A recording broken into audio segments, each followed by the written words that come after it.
Hagen, whoosh, that's Emily, buddy. That's Emily.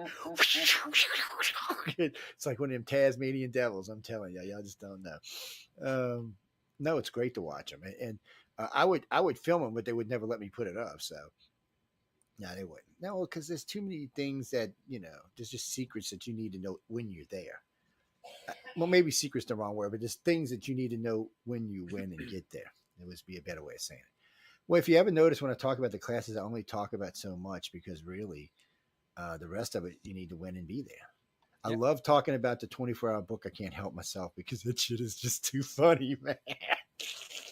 I can't help it. It's just, these people, you see their face when they come out, and they're like, just like it's more like 24 hours, huh? And I know some of them are like, whoosh, and they're done with other ones. Matter of fact, who was I talking to just recently? Steve Parisi. He's like, yeah, I wrote it, came back, tore it up, wrote it again, tore it up 2 hours before I went out and wrote it again. I was like, oh shit. Well, Yeah, guys, part of the workshop is you do the first 2 days of the workshop, which is really intensive, and then they're sent off. They're given 24 hours to write a story.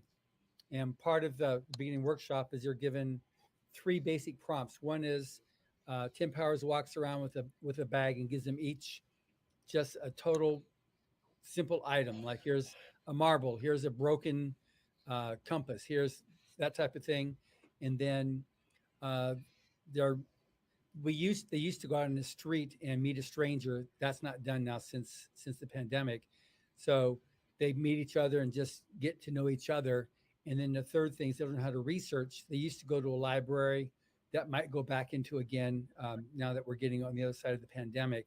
But the libraries have become havens for other people just hanging around there. So they're learning how to do research on Google, on the web. And then they use those 3 things to put together and they write a story. They have 24 hours to write a story and submit it. And then 3 stories are chosen and they workshop that. So that they're passed around to everybody, they read them, and then they go in there, everybody critiques them. And pretty much one for one, the stories over the next year or 2 will be sold professionally. They're that good. They're amazed that they could write a story that good in 24 hours. it is really, it is amazing. And I remember Tim Powers one year asked me, he says, I think we were at the Roosevelt because of the lobby. He goes, go get some pictures. So I said, all right. So I got down there because the way it was set up, the mezzanine, you could get up on top and look down and nobody could really see you. And the camera zooms in pretty good. So I'm just snapping pictures, snapping. Then I come down because I want them to see me taking them so they know they've been had pictures of. And I was like, God damn. And I'm showing them some of these faces were like just fear. That was great. I couldn't post those really because it wouldn't have been fair to the winners, but they were good. It's an ordeal for some of them to be able to do that, but when they get the other side of I it, couldn't do it. they're so proud of themselves. It's a really good thing too. It's like one of the things that It's a probably confidence any boost. artist, any probably does is confidence, but also something called imposter syndrome. Like, what am I doing here? I don't belong here. I'm not Mm, good enough. And this helps to build up that confidence where they realize they really do have that touch, that ability to do it. So it's really empowering, the whole workshop. I Well, gotta I'm never say, going to write a book. Your work. well, I'm never Oh, going to write a book. No. I don't yeah. know why you know all kinds of stuff about the paranormal. That I could do, but Now, here. To be honest with you, I speak in double negatives all the time. That's really how I know how to talk and write down. Um, but it's like I need a ghostwriter, Well, somebody to there's plenty write of my them story. too. yeah, There's they plenty are. of them around, but the whole to speak with reality to you then is one of these writers is someone that can't not write. So there you go. There's your double negative. No, I'm telling you, man. That's my whole vocabulary. Yeah. Every girl, and I get yelled at because of that, because of my double Yeah. negatives. But that's something that speaks that really rings true for a writer and artist. I can't not paint. I can't not write. I can't not, you know, Okay, express their muse. It's in them that since they were we we ones. we, yeah, but I'd love to get a go because I have so many. I've been investigating the paranormal for over 30 years. I've had the Pittsburgh Paranormal Society since 2006, but I retired from it. You know what I mean? I'm doing radio now on Joe's programs and stuff. But I have so many stories that I could actually put down, you know?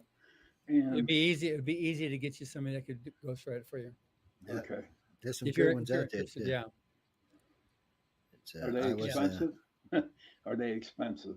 There's different levels. You know, if you get somebody that does, I mean, there's people that will write the books for, you know, ex presidents and stuff like that. They're more expensive than the guys that ghostwrite, you know, Bill's Beanery's expedition. You know, Okay. well, I've met a few too that are willing to work for a percentage. So I got somebody who's been bugging me to write something for me, but I've actually been getting a little. I don't know. It's this thing when it's finally finished could be about 175,000 words. I think it's currently sitting at 65,000. So um, I am today almost day 5 in this experience that I'm writing about. This thing is just huge. But because of this gentleman and some of the people I met there, it's actually a lot easier. See, before there were certain things I couldn't even grasp. I didn't know how to flow things a certain way. I didn't know how to use filler correctly, or even how to find filler for that matter. You know, what was this? And I've listened to enough of them now. So I'll sit there when I'm stuck on something. I'll just flash back through one of my heads, maybe something Jody said, or something Tin said, or something Dean said, or something McCaffrey said. It just, not McCaffrey. What's his name in Las Vegas? well, that's Dean Wesley Smith in Las Vegas. No. His mama was a famous writer. Oh yeah, that's Todd McCaffrey. Yeah, Todd McCaffrey. Yeah, Yeah. you know, and I'll just sometimes it'll just okay, I remember them saying that to somebody in the class, and then it'll unstick me where I'm at. Look, guys, from experience, all I can tell you, if I can learn to even get 5 freaking words down, y'all are missing out. Yeah, we also have that free online workshop too that we offer. Yes, You yes, take that if you go to rideasthefuture.com, we have a free Rise of the Future workshop. It's about 13 videos that we did with excellent, actually. Orson Scott Card, Tim Powers, and David Farland, going over different parts of how to write a story. You know, how to Rainey, start a story, how to uh, no, I was just telling Rainey. No, I took the course. The only thing I hadn't completed was you got to write a story, and I was like, no, I'm refusing to. It's like a kid thing. Don't worry about it. It's because of the other good one. That's why. We're not mentioning no names. We're just saying the other good one. That's all. Yes, the yeah, evil she's one. the one. Yes. She's the one that created the course. She created the Yes. course.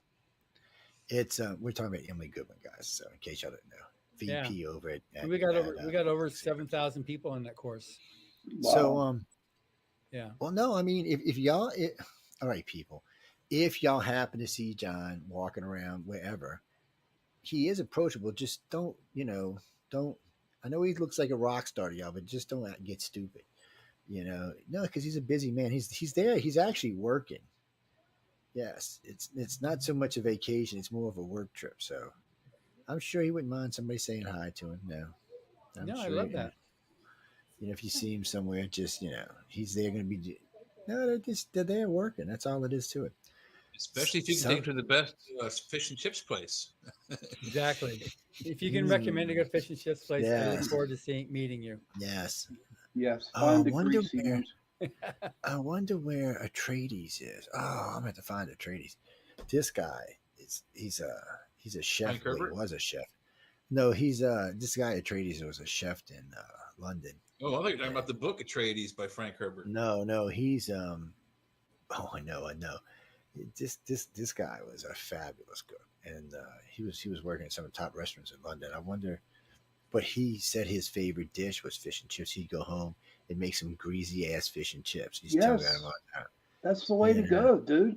So Honest to he actually got his boss to let him put it on the menu. He was a good seller, from what I understand. Hell Except yeah. the difference was instead of being like 6 pounds or 9 pounds, it was like 30 pounds for the same thing. You could go to a restaurant. Honest Yeah. to God, man. I mean, that was my meals over in Scotland. Yeah. Fish and chips, man. Yeah. I don't like it super heavy breaded. I like it just lightly, but it's just, I love the cod. Their fresh cod is so good. Yeah, oh And my chips. God, yeah, Yeah. Cod is yeah, yummy. yes. Yeah, I'm sorry. I'm from Louisiana, man. I eat real fish. I eat that fake ass shit. I eat real There fish. ain't no I eat fake redfish, man. That's not yeah. fish. That's It's that is cod. If not it don't have fake. oil on it, it ain't No. fish, right? I eat redfish. I eat speckled trout. I eat real fish. I'm Oh just telling you. no! Y'all are No, no, missing no. out. You don't Coming know out down shit, there, they're man. covered in crude oil. If they don't have crude oil on them, they ain't a There ain't no fish. crude oil around where I live. Yeah. Got So If I'd you be don't, a if you millionaire. don't line them up to being a heart attack material, then it's not They, Cajun no, food. actually, Exactly. see down here. So redfish are usually cooked. They're usually baked or broiled on a grill, and they'll cut them down the middle and they'll fill them, put all kind of great stuff, and then they'll throw a little sauce in there and let them cook with a little butter and garlic. They're really, really good, and the meat is really flaky. Speckled trout's different. You use a little milk batter, very thin batter, because it's a very delicate fish, and it's a really good fish. They And I don't catch know it, how to eat and you know trout, what? Jay. I catch him out of my backyard. Oh no, green trout and bass are different. Now we cook them differently. It's but these are a different type of fish. Or rainbow trout is also What's cooked a different. green trout? I don't even know. I don't I even know never heard of Green that. trout is a never heard of smallmouth green trout. bass. It's a smallmouth bass. Is all this. They just call them green trout down here, Jeez. but it's all it is a smallmouth bass. But two of the biggest bass ever caught in the country were caught not far from where I live. It's they got some, but the biggest one ever caught in the world wasn't even our damn country. I think it was in Mexico. Unless something's changed, but I think that's where it was last time. No, I like bass. Bass is a good fish too. I like what I Yeah, like. bass It's a is good good. trout almondine is what I really like. Oh my God. Man, look, man. Throw it on You the gotta freaking make it. Okay, grill. let's take it back to when we were last doing well. We were With talking some about roasted, fish and with some chips roasted in duck on London. the side, Fish man. and chips in London. Lord. Now, Okay. now we've got You're a whole out, restaurant menu you're out, going over here. you're out number 3-1, Joe. Oh Yeah, man, I'm Joe, sorry. yeah. I just, you know, um, yeah, this is the food hour. I'm sorry, people. No, we were talking about all kind of good foods. I mean, I like reading authors that are chefs. I like reading their books. Yeah. With my Actually, I'm and doing a and I'm cookbook not making myself. no excuse. I'm not making excuses for me, but I do have that ADHD. Okay, so I'll start reading a book at the beginning. I might get 12 pages, and then I'll skip to the middle, and then I'll skip to the end. You know what I mean? It's just how I it only do that if It it's can save really, you a lot really, of really trouble. When boring. I read a novel, I go to the last sentence always. That's I what my read the mom last does. sentence first of any book I read, and then I start at the front. I'm like, and I'm trying to imagine as I'm reading it, how do I get to that last sentence? That sounds like work, man. I want. No, I like the fact that I can listen. It's way easier for me when I I'm like traveling. listening too, Joe. It's I can like right now I'm understand it. listening to Mission Earth driving back and forth to work, so I can catch it and listen to it. It's a good listen. You know, catch about an hour, 20-minute ride each direction, so it's interesting to do it. Yes. So I'm gonna be gone for like 2 minutes. I just finished that 2-hour workshop and then went right into this. So Go get us. Go get something good, man. We'll be waiting on you. we got you. Don't worry about it. Don't worry about it. We got you covered. Oh man. Anyway, guys and girls, that was John Goodwin. He'll be back in a few minutes. I like him. He's a very cool He's, dude. he's a nice guy, man. Very He is- nice. Yeah, he's- really. I mean, he is. I'm enjoying his conversation. Dax. No, I've been knowing John for about 5 years now. Yeah, he's a good guy. I like to give him shit, but he's a good guy. No, Hey Joe, have the you one I like ever- to pick on the most is his wife, Emily. She Yeah. can't help it. She's just pickable. Yes, some people are more pickable than others, and she just happens to be one of those people. And I'm No, sure she's she's good, hearing too. you say that right now, Joe. That's okay. If she knows she was, she'd be saying something back. She couldn't resist herself. She had to say something. It's no, I like her. She's a good person. Hey, Joe. Everybody I've met over there so far is a really good group of people. Have you ever eaten walleye? Yeah, actually, I have. That is It's some good tasting fish, man. I've eaten most fish in the United States because what we don't have down here, somebody usually has in a restaurant or something. So We'll see some some Yankee fish. I like how you wrote Yankee. that. Yankee, Like, come like on, haddock. dude. Yankee. No, I did. That wasn't me. That was somebody testing the message board test that said Yankee fish when I looked up. Yankee fish, man. Some of that Oh, Yankee my haddock. God. No, that's not. Look, people. That's not why we call them Yankees. Y'all know why we call them Yankees. Why do you call them Yankees? Oh, we can't tell y'all because y'all are Yankees. I'm not. I was born in Maryland. It's the Well, you first see, southern shame on state. you. So you should know. No, people. No. Anyway, we're moving on for these conversations. Um, I like to talk about food. I should do a food show, but it would drive me crazy, and I'd gain 500 pounds. And I'd have to. I would have to invite Amelia on because she's Oh, the number yeah. one food. She is the number one food tease on the whole internet. Yes, Oh my she God, is. yes. Don't get on her food list. All you can be thinking about is food all the time. Yep. Yeah. She Yes. is. She's evil. Oh no, she's evil. She likes to send you all kind of good lookings. And not we're not just talking dessert. She's talking food, man. I'm like, stop it. Good Italian food. Very good Yes, Italian good, food. solid food. Yes. I'm pretty sure on my Facebook I have a recent recipe I discovered and I made a few weeks ago for shepherd's pie. Oh, was what do you delicious. use? What do you use? Lamb. Good man. You use lamb. I like to use ground meat though, but lamb is the It was ground. Yeah, it was ground lamb. Yeah. ground lamb. Yeah. But on our shepherd's pie, we do the ground meat because my mom don't like lamb. Then we do a beef broth in there with some peas, then Yeah. mashed potatoes on Peas, top carrots. All Yeah. right, now, all onions. right, enough of that crap. Let's see. Yeah.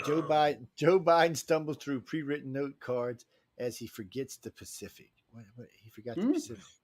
Jesus. How do you forget the biggest ocean on the planet? I don't know. Oh, wait, we got to talk about this one for sure. Evidence proves one of the most impactful events in history was a lie. Do y'all know what this is? The moon landing. Yeah, so this cracks me up. So the boots they found, they said, well, Neil Armstrong's didn't have grooves in them, like the ones they showed on the landing on the moon. Mm-hmm. So now everybody's running around saying the moon landing wasn't real because the boots that Neil Armstrong stepped on the moon with, they had grooves across it. These boots have these little round circles in the bottom of them. And they're definitely not the same boots. So I was talking to a group the other day, and they're like, see, Joe, we told you, because they got a bunch of these people who think we didn't go to the moon there. See, we told you it's the boots. I said, well, let me ask you a question then. I said, you know, the moon landers are up on the moon right now, and you can see them. They're like, what do you mean? I said, oh, yeah. 10x or better. Well, you don't have to do that because U.S., Russia, and China and India all have satellites that orbit that have taken pictures of them. So you can go to their sites and see the moon landers for yourself. And the other question I asked right after that is, I said, and why would India, China, and Russia lie for us? If those landers wasn't there, why would they? Oh, see, they're not there. The Americans were lying.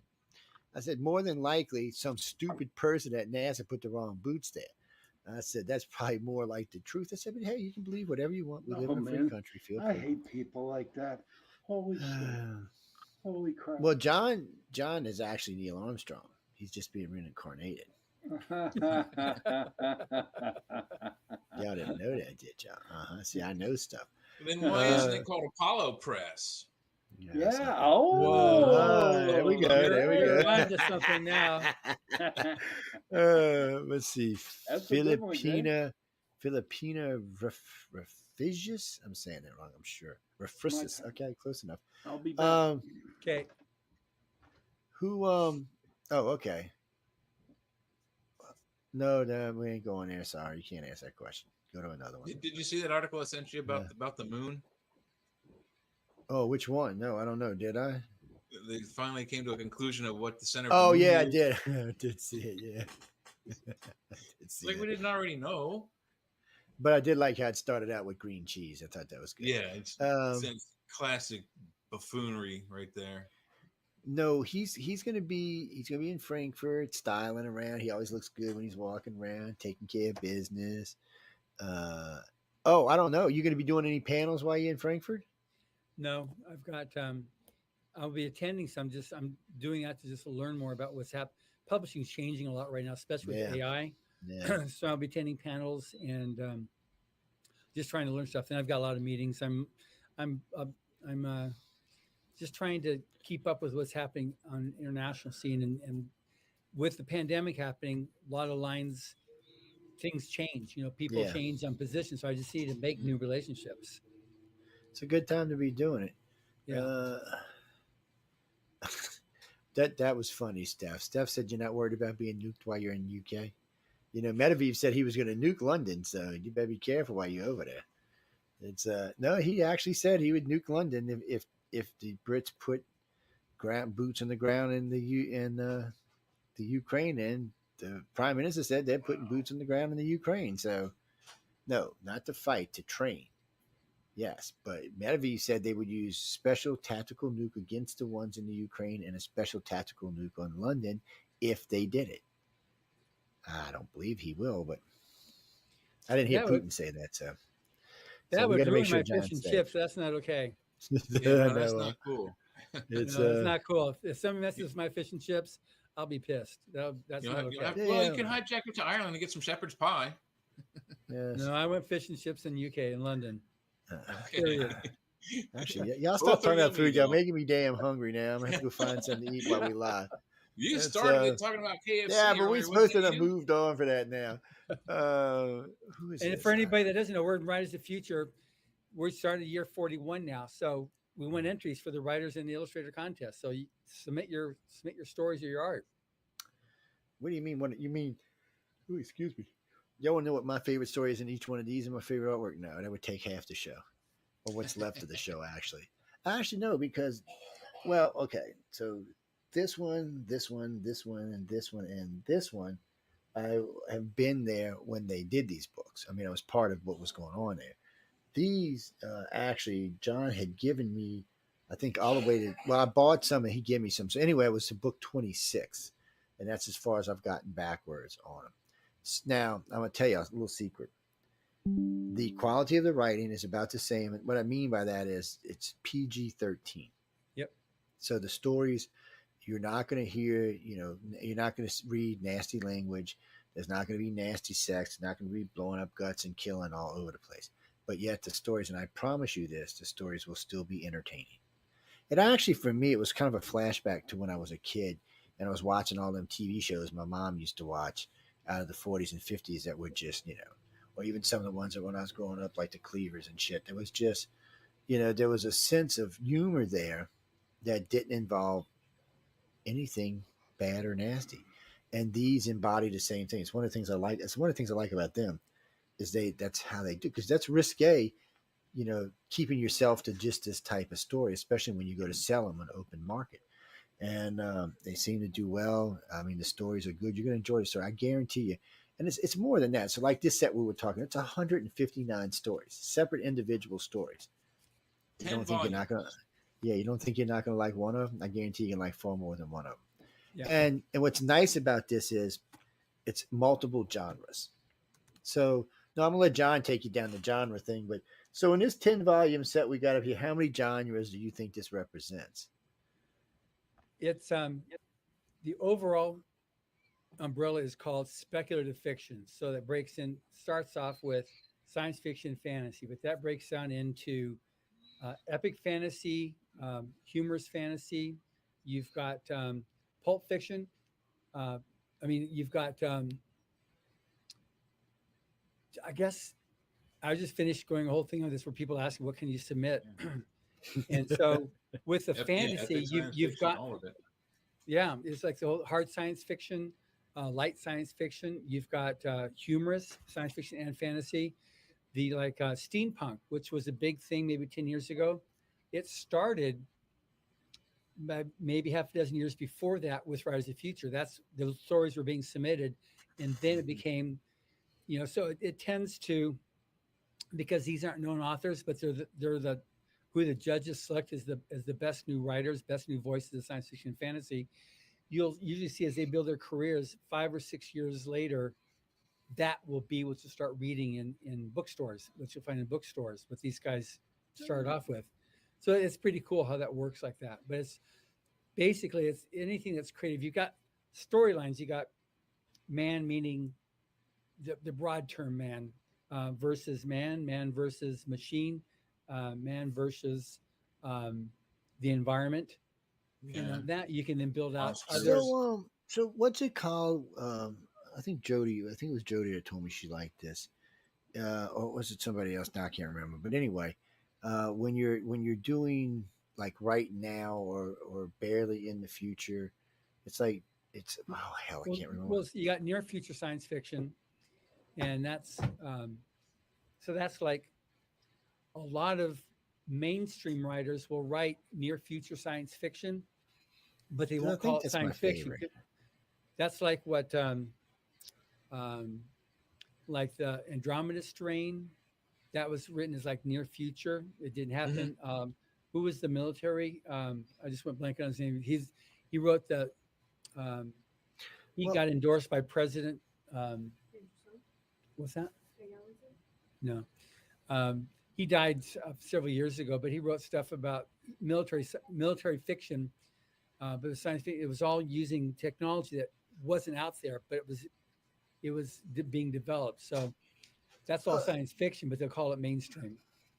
because I know we were damn, I can't remember who I was talking to. My memory's going there. Anyway, I see what it's going to. It's so we were talking about this because I was asking things about like expanse, would that be considered near time, because basically it's just a short period in the future. And we were talking about there's a couple of them we were talking about. I think I was talking with Jody Lynn about this. Matter of fact, I was, because I was really surprised at how much she liked sci-fi and stuff. I said, oh, damn, we're gonna have to be better friends, man, because she was into a lot of stuff that I liked. Yeah, And so, but I do kind of like that near now, because it's like Babylon 5 is barely in the future. It's just how humans would be politically in the future Hmm. from now. yeah. It's stuff Well, like that I like Firefly because was really close to the future, yeah, wasn't it? I mean, it yeah, was only yeah. a couple Firefly hundred years was ahead of us. it's but a lot of this stuff I'm talking about would probably be less than 100 years ahead of us. It's I like it for some reason. I don't know exactly why. It's just one of those things I like.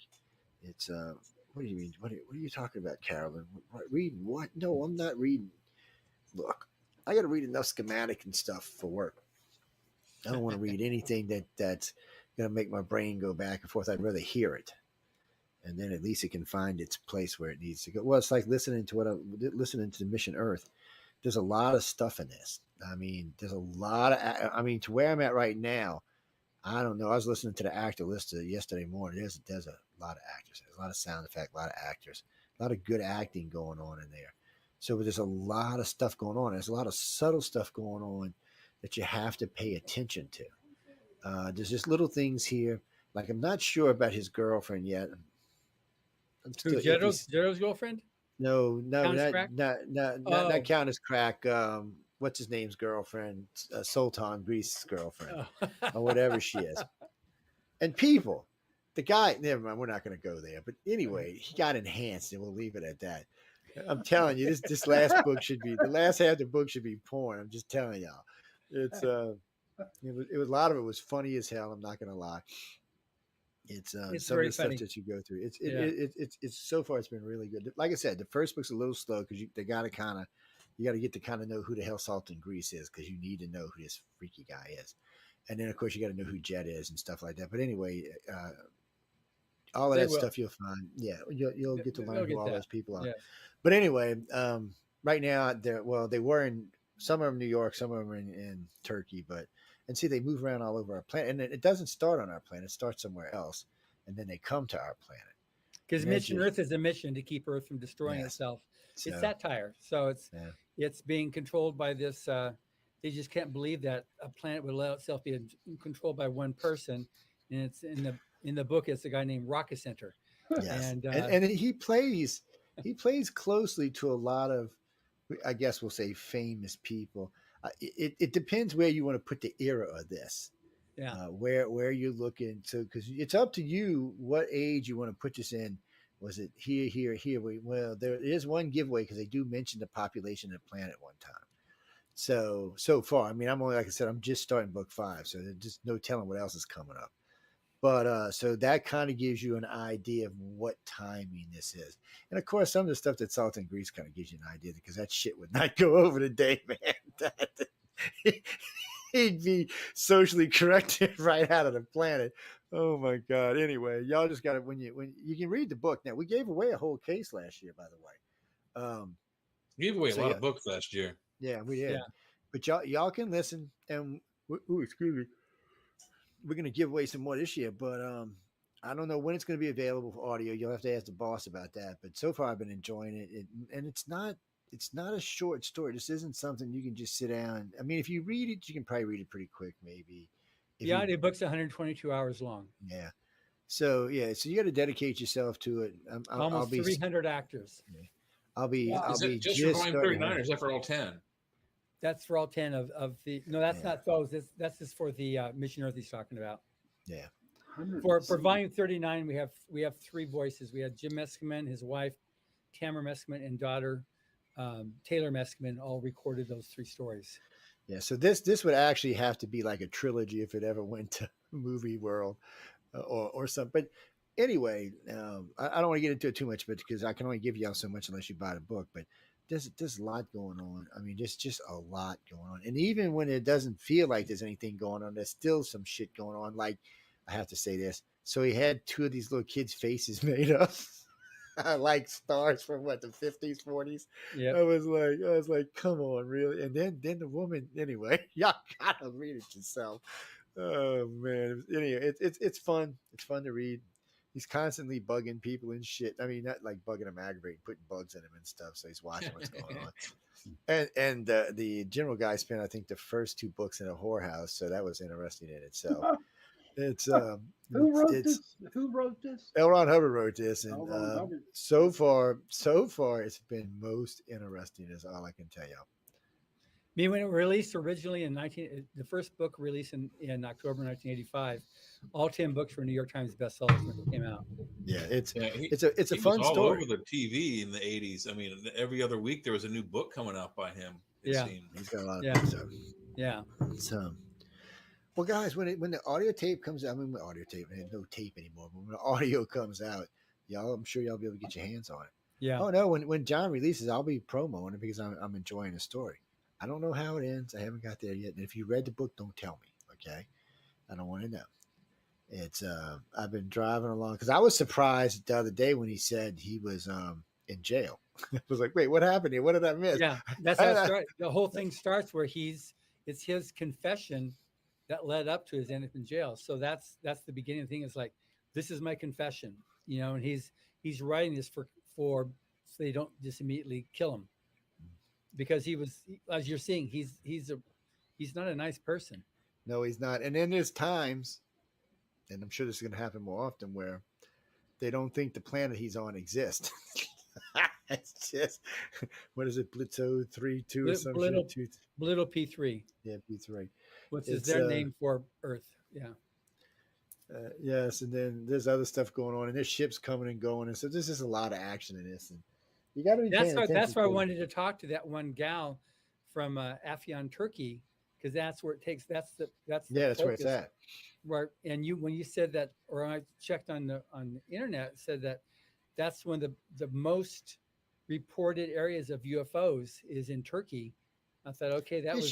She's weird too because she never returned my text, and I know she was doing a tour over there because I think it was Daryl Sims was going over there. So I don't know, maybe she's preoccupied. Usually though, she returns my text. I thought that was kind of weird. I just wanted to kind of give her a heads up that you might text her, but we're talking about you. Oh God, I forgot her name now. Yvonne. Oh man, no, it's not Yvonne Smith. It is called old age. No, it's called. Actually, my doctor said stop overtaxing my brain and stop putting bullshit in it I don't need. And I'm like, Doc, it's not a hard drive. Because I said, give me some drugs, and he said, you don't need no drugs because she did some kind of test. She said your brain's fine. I said, no, it's not. She said, yeah, it is. She said you got too much shit in there. And I was like, well, thank you, Doc.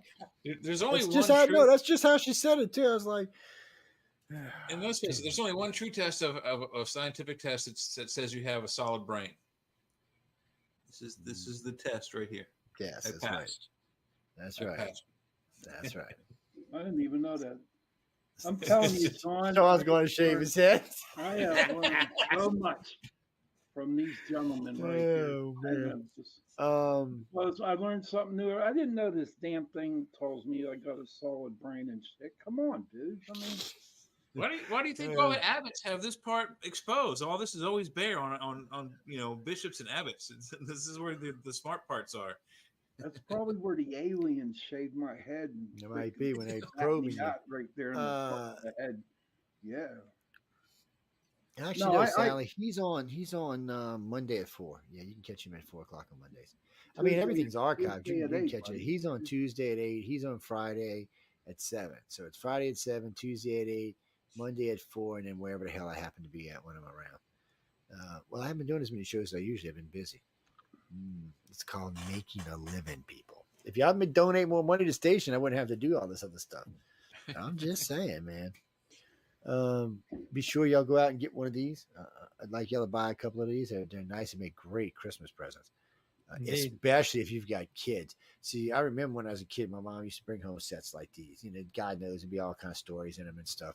And I would love that. I'd get in and start reading them. Actually, I was a big we reader. sold quite a few. We sold quite a few of those in Salt Lake City at FanX. And parents says, my kid's getting into reading. What do you recommend? And so they got those because those are good for middle school on up. So we sold multiple sets of those from parents wanting it for their kids. Yeah, I've been telling people. I said they're great. They're great sets. People enjoy them, use them, read them, and don't forget. I mean, as kids grow up, you can keep them for your kids. Give them to somebody in your family, or just keep them around Your on the kids shelf will somewhere in take them case you to want to their read them kids. again. Well, I mean, a And lot of you- and these. you get- these yeah. And John, you got 10 volumes there and 159 stories. So what does that break down to? About 15, 16 stories per book? Yeah. And then, It's, what about the artwork? How much artwork are we talking? Because some of that artwork is fantastic stuff. Yeah. Each story has its own illustration. Several, more than one at least, right? Yeah. So 159 stories is 159 pieces of art. I'm telling you what, the art is Yeah. great, man. The art is beautiful. It's I know I've pulled these books out before and showed you. There's a lot of artwork in there. Well, when Tom Wood was on just last week, we had some of the artwork put out. Of course, we talked a lot about the float too last week. So yeah, and so we got into that a lot. But well, he did the cover, guys. That's who we were talking about. Yeah, he did the cover of this one. Oh, y'all gonna make me pull it down. He did the Fire Dragon. That was really cool. I don't have one already. Here, I got one here. Yeah, there we go. Yeah, there you go. There you go. Yeah, he did the Fire cover. Dragon from North. Exactly. How do I reverse it? This is backwards. Oh, I see it. It's normal. It's coming normal on ours. You can also hit mirror my camera. Yeah, but it's normal on ours, so that's all. Okay, good. All right, good. Yes, that's a painting that Tom Wood did. That's awesome art. He was a cool dude. He's a good guy. Tom's a good guy. He's a lot of fun you, to talk John. to. You're a good dude, man. He's Thank you. Yes. Yeah, no, Tom's a nice guy. No, Echo Chernick is the boss when it comes to the illustrators. Yes. Yeah, she's the coordinating judge for the illustrator contest. She's the queen bee, buddy. Just know that ahead of time. If y'all win as an artist, she's the queen bee. I'm just telling you. Don't mess with her either. Who's that, Joe? Who's that? She's been on the show before. Echo Chernick. She's her husband was just on not too long ago. Lazarus Black was on with us. He has a new book out, which somewhere is not around me at the moment, but she is the boss. What I mean by that is she is very pointed in the way she deals with stuff. But that's not her personality. That's just how she is with the people. Do you see that here? No, that's not. I blurred out as soon as you got up too close. Wait. Oh, no. It's but anyway, y'all can find her. She's done several archives with me, and she's a lot of fun. We talk about a lot of stuff. We look at a lot of her naughty artwork, by the way. So y'all might want to go check that out. Matter of fact, we were doing hers on and your mind tonight, dude. we were doing hers and Larry Elmore's. Well, I'm not the one painting naughty artwork. What are you talking? Blame it on me. Yeah, you're the ones having fun with it. Well, no, they requested, so we talk about it. It's because Echo and I, the first time she came on, we were going to actually do the show on that, and then I don't know what happened. We got into something else, and we started looking through our artworks, and we never got to it. So we started it out with this one, and she knows. Her and Larry both know I'm a freak about oils. I just like oils. I don't know. Maybe it's the way I grew up because we didn't have any non-oils in our house. Every picture hanging on our walls, even the little ones, were oils. My mom, I guess, was a bigger freak about it too. And my dad, somebody was. I don't know which one it was, but every picture hanging on our house was an oil. And I got used to seeing it, but more so I got used to feeling them. And, What do you mean? I can't afford to put oils in my house, man. Have you seen the pictures on my walls? Oh God, no. I'd have to sell the house. And you know what the humidity down in the bayou does to an oil painting? Oh Gee. man. I mean, we got beautiful pictures on our walls, but no, we don't have. We have painted pictures, but they're canvas pictures. They're not the same as oils. Well, we do have a magnolia oil in the house. Yeah. So it's in this office. All there is the stuff behind me, and then other walls are all old stuff from different places. Yes, because I use different parts of the studio from time to time. John said y'all can stop and buy him some fish and chips, man. Yeah. Don't get him no ranky, greasy shit either. Come on, y'all. I know Yeah. y'all know the good places. And a Uh-huh. proper Yeah. 20-ounce pint. None of this 16-ounce American crap. That's a fact. Last time he seen me, I put 5 pounds on his butt. Put 10 on his wife's. Oh, She probably had to go work out for a week. No, man. Yeah, you took us to what was that pastry place you took us to that has the The with the beignets. cream I powder? took him. Yeah, I took him to Yeah. morning call, and morning call is just some French pastries is all it is. Be square dough. Throw some powdered sugar on it, eat them. No, the good stuff was that Dragos and that Impastados. Yeah, no, that's where the good food is. No, the really good food is downtown at like the Quarter Two Sisters or Antoine's, where all the vampires live and stuff like that. According to Anne Rice, Antoine's is the same owner over the last 150 years. And if you walk down the aisle with all the pictures of different owners, they all look the same. They all look about the same age, and they all look the same. Yeah, so she says it's all the same person. He just changes IDs from time to time. That's what do I know about vampires? I don't go down there chasing them. I leave them suckers alone. We'll send John down there. And then John and Jack can go vampire chasing. You forget that. Oh man. I want Well, to no, interview one. I want to interview one, Joe. Well, he's going to be in Europe. There's vampires over there in Europe. I'd It's rather do vampire the country, ones down yeah. in New Orleans. Yes. I'd rather It's do the ones in New Orleans. no, I can get you. Oh, I don't know if I still can, but I might be able to get you an interview with a vampire in New Orleans. You know what? I'll ask. Look on our thing. Her name is Aline Pistanio, and she knows some vampires down here and some necromancers and stuff. I don't like them people, so I've been to the Vampire Ball, and so Anne Rice's ball. I don't know if they're going to do it anymore. She's gone. Yeah, so we'll have to find out. When I was in college in Savannah, we had a vampire. He was a really neat dude. He worked in the 7-Eleven in downtown Savannah, Georgia during the day, and then when the store or whenever his shift was over 11 o'clock, 10 o'clock at night, he dressed up like a proper vampire and walked around the streets all night long. Oh Lord, he'd probably get mugged down here. He probably would. What do you mean? What are you talking about? Oh, you talking? So you from the UK? You're from London. So what are you talking about? Pubs have the best fish and chips. Well, down here, a lot of the bars have really good food. See, in Louisiana, it's against law for them to serve alcohol if they don't serve food anymore. So on Sunday. Yeah, on any day you can't. You got to have food. Oh, really? Yeah, the bars have to have food. It's on Sunday. In order for the bar to be open on Sunday, they have to serve 50% or more of their ticket every Sunday of food, or they can't sell beer. So usually what would happen about 2 o'clock in the morning, 1 a.m. and on, people would just be filtering through getting something to eat. Oh yeah, they had a place called Gino's Speakeasy. They had the best poop I ever freaking ate. Probably because I was drunk every time I ate one. No.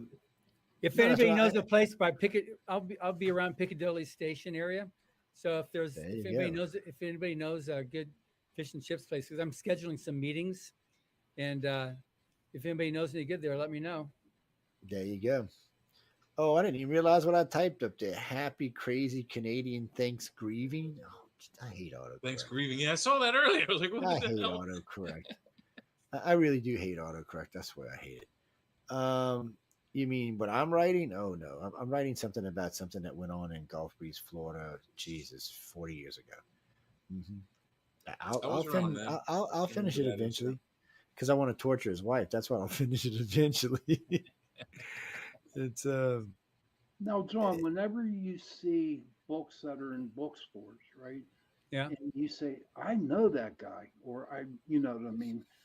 How does it make you feel when you see what writers of the future, these guys and ladies, that you just worked with and see their books out there in like in Noble's books or whatever. How's that feel? It feels good because it's what we're doing with it with this competition is really seeding the future of science fiction and fantasy, and it's a lot of work goes into it. A lot of the staff here work a lot to make this go, They do too. and what's good is the actual result is when you see these people actually have their success. And like there's a guy named Patrick Rothfuss that his first book came out, hit New York Times, and he said in there in the intro of his first book, I can honestly say I would not be where I am right now without Writers of the Future. So we've got people like him. Orson Scott Card and his book on writing says enter Writers of the Future. We've now made that cut in people because it's been 40 years. Um, it's a real sense of accomplishment that I feel for what Mr. Hubbard set out to do, and then what we're at the office are doing to create a future of science fiction and fantasy. Because it's middle school, we tend to go towards not a pessimistic but an optimistic future. It's like if it is something that's dystopian, it's a very clear lesson of what we don't want to have happen. Right. So Yeah, it's a morality play. Yeah. yeah, so we have something here so that the guy can learn better, he can do better, things can come out okay, even when it's all looks darkest, you can still pull it off. And sometimes there's just fun stories, like Jody likes writing her humorous science fiction, but it's really good at like conventions when I walk around and I'll see people that I know, say hello to them. They come by and say hello, say, I won volume 7, I was volume this. And now that because we got this acceptance for the contest, we've got the owners of the conventions getting us more spaces that's for free that we can use to invite the winners to come there and sign books. It just shows a sign of the competition continuing to grow and the acceptance. So I really like that a lot. That's awesome. Now, Yeah. You know, I'm going to another throw aspect this. you can consider is the fact that where we are technologically, some of the stuff that's coming out in these books isn't going to be science fiction eventually. It's going to be science fact. And Yeah. think about it. If we're like Star Trek era or Star Wars era, nobody really wants to read, a historical OK Corral history. They don't want to read about the Western times. They need something that's current. So I mean, at some point it's going to be current events. Science fiction will be current events. So, okay, now I like what you said about get the movie The OK Corral, right? Right, the book OK Corral, and just take it from the way it was written, but put it scientific, science fiction. Science fiction. Yeah. Mm-hmm. Who's done that? Star Trek did that. Star Trek did that. Yeah, Star Trek definitely did that. And it's just, it's you got this this movie that made a little bit of money a couple of years ago with these blue people. And, yes. Avatar. Avatar. Yep, you got Avatar. It's a Western. They just took a Western and they made it. Cowboys and Indians. So yeah, the Navajo were the Indians, and the Cowboys were these Bonnie Ribisi and all those guys coming in that were trying to attack them. So listeners, these guys probably already know this, but for y'all listeners, so there's a little secret about Star Trek, the original series. It was a Western. Matter of fact, the guy who wrote it, Gene Roddenberry, just before he started writing Star Trek, was writing country and westerns. So basically that's what. And when you really pay attention to Star Trek, that's what it is. It teaches a lesson. I'm going to geek out right now. So in the original series, they did say it was like they wanted to. Gene Roddenberry said it was like a wagon train to the stars, and they used to have these things called phaser guns, and they had this special suede holster that they put them on, and it was made to look like a cowboy. God. Well, it's not really that well, but you guys remember this from the show? I remember. Yeah. Rick wore this around his belt with a phaser and a communicator on it. It was made to look like the old fast draw rigs that the Cowboys wore. Well, he had fairly decent success with writing with that. All right. Yeah, he was pretty good. I gotta look what time it is. I can't keep John up real late. Emily will hurt me. Well, it's early. But here's a piece of fact too. Like, westerns were originally called horse operas. Oh, I Yeah. didn't know that. Oh, I did not know that. That I was did not either. Those are horse operas. And when space opera started, it was a takeoff because it was westerns put into space. So it was called space opera. So if you look up horse opera, Well, that's exactly what Serenity is. So, yeah, and uh, Serenity is very Western. All the yes. guns are slung low on the hip. If you look at Jackie Serenity. Yeah. they're both they're spaceship. If you look at it from the side, it looks like a horse. It does. I never even paid attention. Jackie, no, Serenity. It There's a does. movie and there's Look 12 at it. It looks like episodes. a horse from the side. Yeah, It's got it four was, legs, four engine pods, and like a long snout on front where they sit. It's a horse. yeah, it got canceled in its first season. The movie's not bad, and there is 12. I think it's 12 episodes, either 12, 14, but 13 episodes, but only 10 made it to air. 3 never made it on air.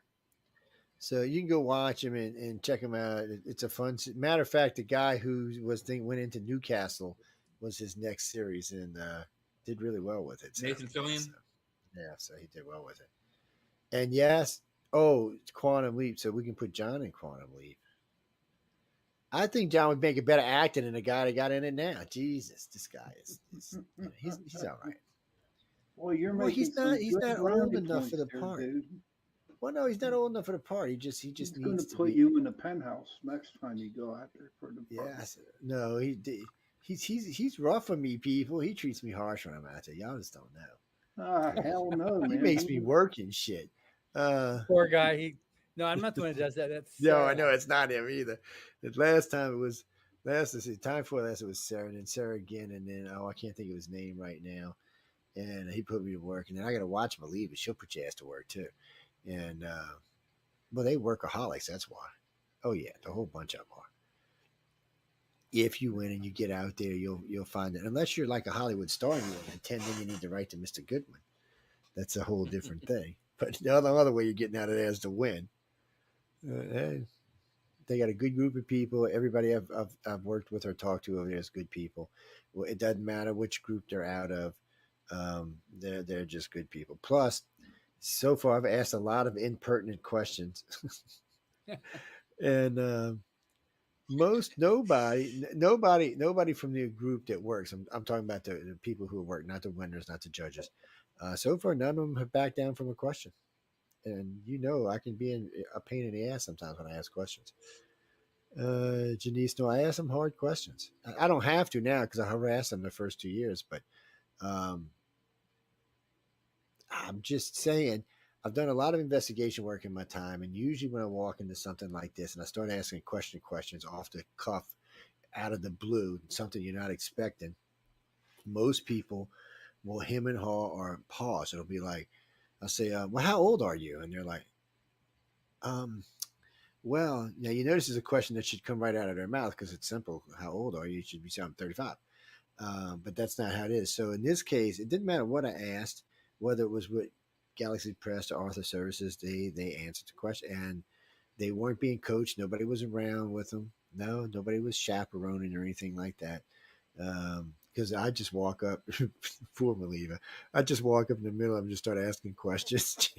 They'd be like, damn, don't you ever stop? And you always got to be asking questions. Well, I met you originally through Jimmy Mars. Yeah. I miss him too. He was one of our spokespeople. He was a spokesperson for Battlefield Earth. He did a lot of media for us. He wrote articles for us. He was, he loved L. Ron Hubbard's writings. He read his stuff when he was growing up as a kid in the pulps. And then when he read Battlefield Earth, he said that was just awesome. He did a whole thing on that. So he became our national spokesperson for Battlefield Earth when we came out with the campaign in 2016. Yeah, that's how I met you. Yeah. Yeah, I miss him. I wish he was still around.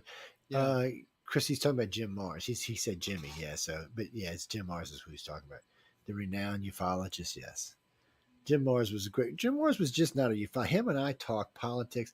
Matter of fact, he wrote the not Century. It was about the Kennedy assassination. Anyway, yeah, he wrote that book, which the movie was made from. Yeah, so him and I got into an in-depth discussion, and Jim and I policies aren't that far apart on politics. So We got into this book.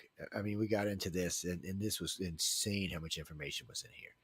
I mean, it was just insane. Jim was one of them researchers that he just couldn't leave nothing uncovered. And a lot we worked on joint projects together and other stuff, and he just you asked him to do something, it was done. I just miss him because it's rare to find people like that to work with, and he's just well, he's passed now, but he was a hell of a researcher. He was a hell of a Yeah. guy all the way around, and he was a Yeah. good writer. He was just fun to deal with. No, I'm sure he aggravated some because we got together one night and decided who was a good ufologist, who was the bad one. So I'm sure we pissed people off for, oh man, I have no doubt we hacked some people off. Well, no, he wasn't scared. That's one of the reasons I liked him. He wasn't scared to write what he was going to write. He wasn't scared to say what he was going to say, and he wasn't going to back down from his opinions. And it's one of the reasons I liked him. Whether we agreed or disagreed, because sometimes we disagreed, he wasn't going to back down from his opinions. It's one of the things I liked about the guy. We had many heated discussions on the radio. Many. Yes. Yes. I told him you're going to get probed by an alien if you don't stop. That's how so anyway, but he was a good guy. So yeah, if you don't, we've done lots of lots of archives with him, lots of shows. So but not just us. He was on anybody who was doing that kind of radio. You could probably find an interview with him. Yes. But that's how I met you. Was originally been the first show I did with you was when I came on talking about because he had just passed. So I was going around because I'd spent quite some time with him the last couple of months, and we were actually working with him to try to handle his health. And we had him coming to specialists in Los Angeles and setting him up to get through. And he was making headway in one, and then he got hit with something else, and just boom went, and that was it. That was it. Yeah. Yeah. Yes, because somebody had asked me, they wanted to buy it. I have his last two shows. I've got this unique thing. We've got on the network about 50 shows that are people's last shows they've ever done. And I kind of got the feeling sometimes like maybe we were a freaking jinx or something. What's his name from the Queen Mary? We got his last two shows. We had Jim Marr's last two shows. We got Stanton Freeman's last two shows. It was just because we were doing so many shows. I guess I don't want to call it lucky, but we end up getting their last words, which is interesting. I keep them. I actually keep those shows off the archives. And yes, Johnny, they're actually for sale. Well, right now they're not, but they will be again. They will be on the Roku system for sale in about a month. Yes, you can get them there. And the Travis Walton set, the 5 set that usually is up for sale, it'll be up for Roku on sale too. You'll be able to get it. Did he pass? No. He's around. No, Okay. we had done about 10 years ago.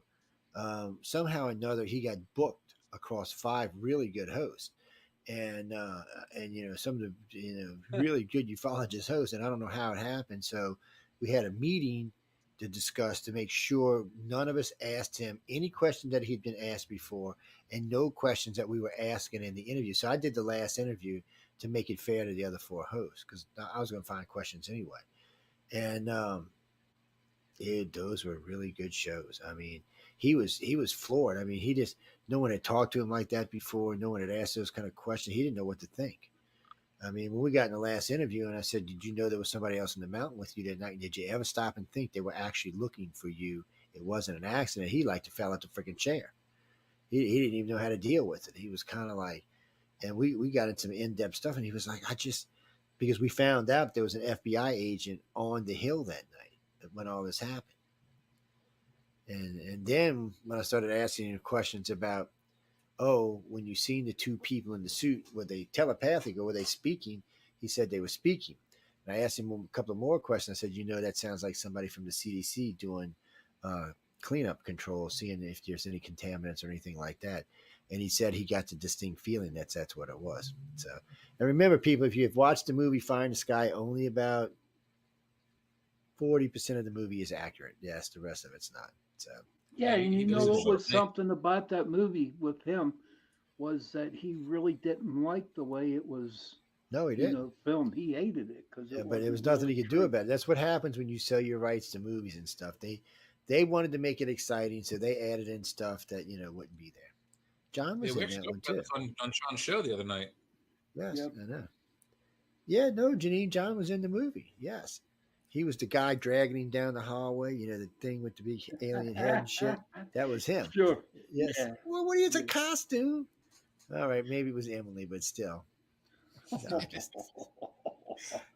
no, I don't pick on Emily anymore. I gave her a sword. I gotta be nice to her, man. Exactly. You better be I nice could to her. get cut up. Um, was it Mhm. who we got up here? Frankfurt. Yeah, y'all all right. Frankfurt, no questions. Uh, Rinzi who? That looks a lot like Leah. So who are you, and what question do you have? Oh. Oh, okay, then that's cool. Your name looked. Anyway, we're not going to go there, but your name looks suspicious. What? No, it just did. I'm sorry. There's nothing you need to know about, but it just looked suspicious. Um, oh, okay. Well, I don't know. They were asking how long is a flight going into Frankfurt from here? He's flying from Cali. 14 Yeah. hours. I think it's it might be that 13. Because I know Linda looked up the flight to China. It's like 18, and that's 18? yeah. I don't know where she No, looks. it's only a 12-hour flight because Paul left from San Francisco. Well, no, that's what I said. I don't know where she asked because China's a big country. So was it Beijing? Was it Hong Kong? Was it Singapore? It all depends what part of the country you were in to how long it's going to take.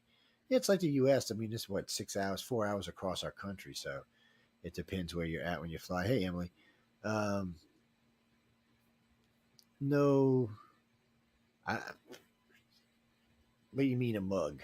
Oh, a pint. Oh, I'm sorry, it didn't make sense when you first posted it up there. No, he only drinks high dollar liquor. People, you better have some. You better no. I'm serious. You No, better have some of that Van Winkle out when you see John. Do you drink Guinness, John? I do. Okay. I Do you also, know the I best? also, I also, I also like wheat beer too. Good. You ever try the cider over there? I have not. Oh my God, it's pretty decent. Not a lot of alcohol in it, but it's very, very good. But I'm not that big on having to have alcohol these days, so that'd be good. okay, if you Yes, do a Guinness, my experience was if it's room temperature, it's really good. the Van Winkle, $5,000 a shot. That's what the man wants.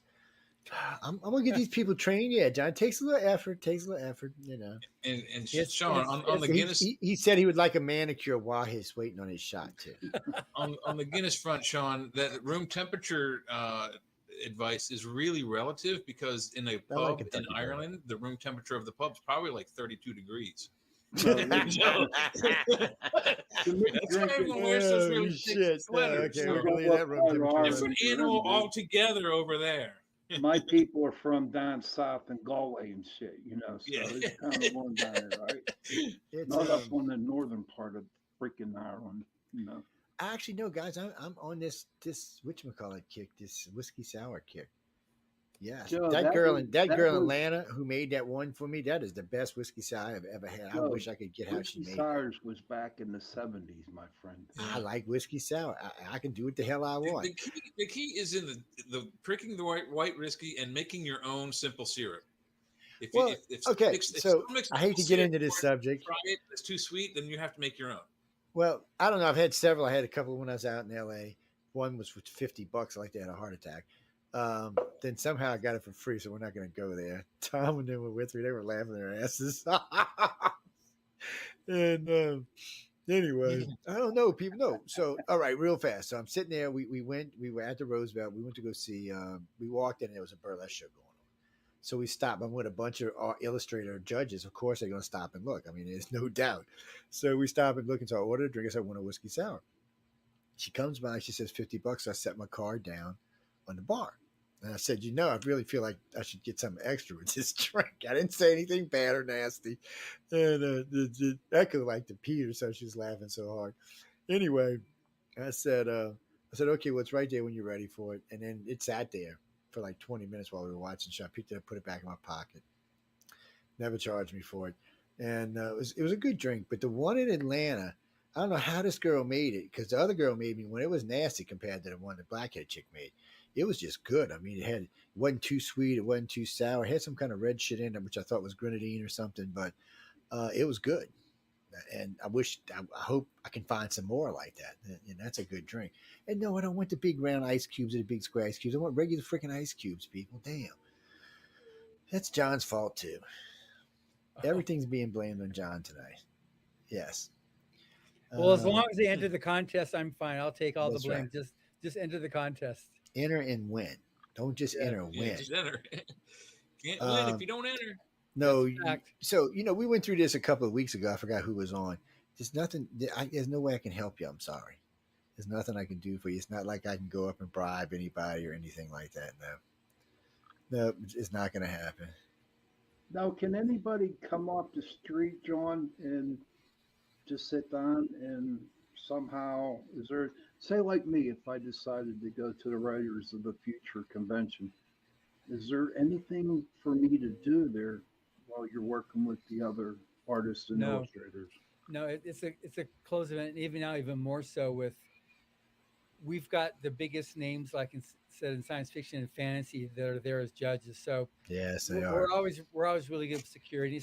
We're in Hollywood, so it's also for all the quote unquote glamour. It's also the land of nuts and fruits, So you've got Yeah, we there's got a lot of those around there. we're really keen on security. Okay. Yeah, no, I told you, you have to win to be part. Now you can go see them at Dragon Con or Fanix, and they've always got a lot of writers there with them or Yeah, illustrators there. So a lot of the people who have won or past winners sometimes will be at there, and a lot of times, like Jody, and then she was there. She wasn't there with them; she was there with herself. But I mean, you can catch a lot of them, and there's a lot of them around. So then you can see them all you want. But yeah. this, no, they don't. They give me hell about even talking about it too much. Oh yeah. Every now and then Joni will smack me in the back of the head. I heard that. Back. I'm like, Joni, come on. I'm your favorite. Back. And there's another slap. Um, but it's only fair because I like to pick on it a little bit because if someone listens and they hear, it gives them an idea of what they might expect, and it may even make them want to do it a little bit more. Because we don't. It's not like it's hard. It's a lot of fun. It's a lot of work. I'm not going to lie to y'all. Yeah. If you win and you get to go, they're going to bust your ass the entire time you're there. But you're going to. I can't stress you the amount of information you're going to leave with. If you're an author or an illustrator, this is the place you want to be. Get that if opening your mouth and a fire hose gets stuck Yeah, to it. it's just these people are serious. They're very nice. The judges put up with all kind of shenanigans. Shit, they invite you to lunch and shit. You're just not going to get this kind of treatment with these kind of names anywhere else. I mean, everybody who was there that I've met all got credits to them. A couple even got movies to their credit. So it's, these are just not people you're just going to wander into walking down the street, and they're not going to be willing to help you either. Here, they're willing to help you. Yep. And they're gifted, talented individuals. And they don't mind you bugging them. I'd already been saying, leave me alone, people. Jesus. No, y'all know I'll put up with anything because I do conferences, but it's no, they're real nice and like at the barbecue, everybody gets together and chit chats. There's a lot of talking gets going on there. There's a lot of talking all the time. We do our live show as well. Yes. You've seen that, a Yeah. live theater production. In fact, just this last weekend, Emily and I were at a film festival, and we were there with the CEO of the Edgar Rice Burroughs Foundation, and I met several of his grandchildren, Edgar Rice Burroughs' grandchildren. It's in Tarzana, which is named after Tarzan, that was a big property that Edgar Rice Burroughs owned. But also, one of the presenters was Bruce Boxleitner, who's been you'll recognize him. He Babylon was 5. Yeah, he was Captain Babylon 5, and he was in Tron. He's main dude in the first Tron. He reprised in the second Tron. So he's also in several of our shows. So we talked to him about coming back, and he said, I love those things. So him, along with Martin Cove, the guy from Cobra Kai and from Karate Kid. So he's done a lot of the shows too. So hopefully we'll be able to get them to come back next April when we have our awards week and help perform in the show. And Bruce said, well, if I'm not filming then, yeah, I'd love to come there. So hopefully that'll happen. Yeah, wasn't Bruce married to one of the Little House in the Prairie? Yeah, not anymore, but he was. Yeah, he was. Yeah, I knew they would split, but yeah, he was in Tron. He was in both Trons. Yeah, yeah, and he's got a Western coming out this fall, the Western series that he starred in. But his wife's a total sweetheart. She was just. They're both just. He was so happy. She was so happy. It was now great. Well, who's the Johnny Depp wannabe guy? Oh man, I liked him. Him and his wife were really nice. He took over for him when he was on the TV series. Damn, I lied. See, this is bullshit with this name stuff, man. I was never good with names to start off with. I mean, no, in all fairness, I was never good with names. I know Faces, you yes, mean. names. But no, he even dressed like Johnny Depp. He came. I seen him 2 years there. He's got the tall blonde wife.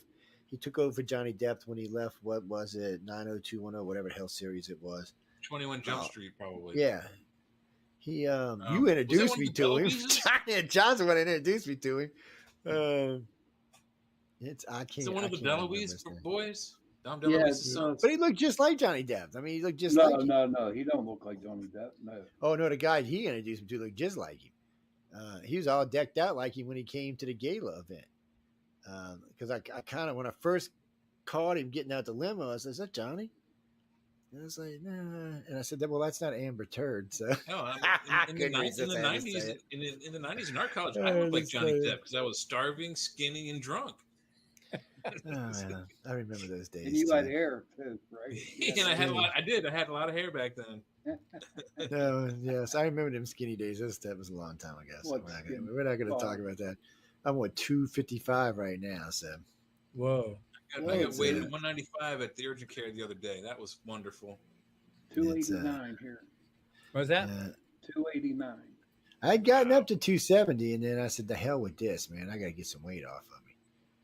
I have expensive clothes. It's bitches have to got to keep buying clothes because you keep getting fat. It just doesn't work. What was that, Denise? No, he's talking about Bruce Boxleiter from Babylon. Yeah, that's who he was talking about.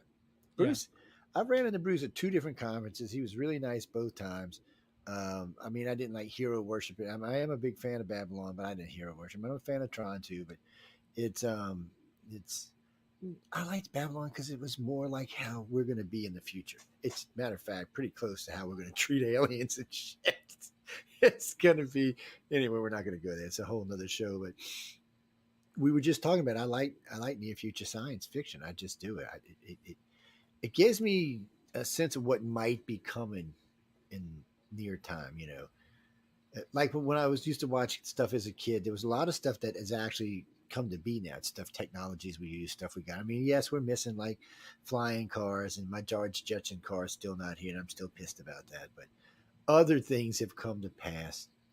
And I mean, everybody owns a 70-inch TV in their house. I mean, you get your own damn entertainment system now. You don't need to go to a freaking movie anymore. No, there's just a lot of stuff that's come to be. It's submit. Look, it's galaxypress.com if you want to buy something. Writersofthefuture.com if you want to. Yeah, he gives me $1. He gives me $1 every time I say that. What are you talking about? No, but I do know the address is writersofthefuture.com and galaxypress.com. Yes, and you can submit, or you can buy, or you can do both.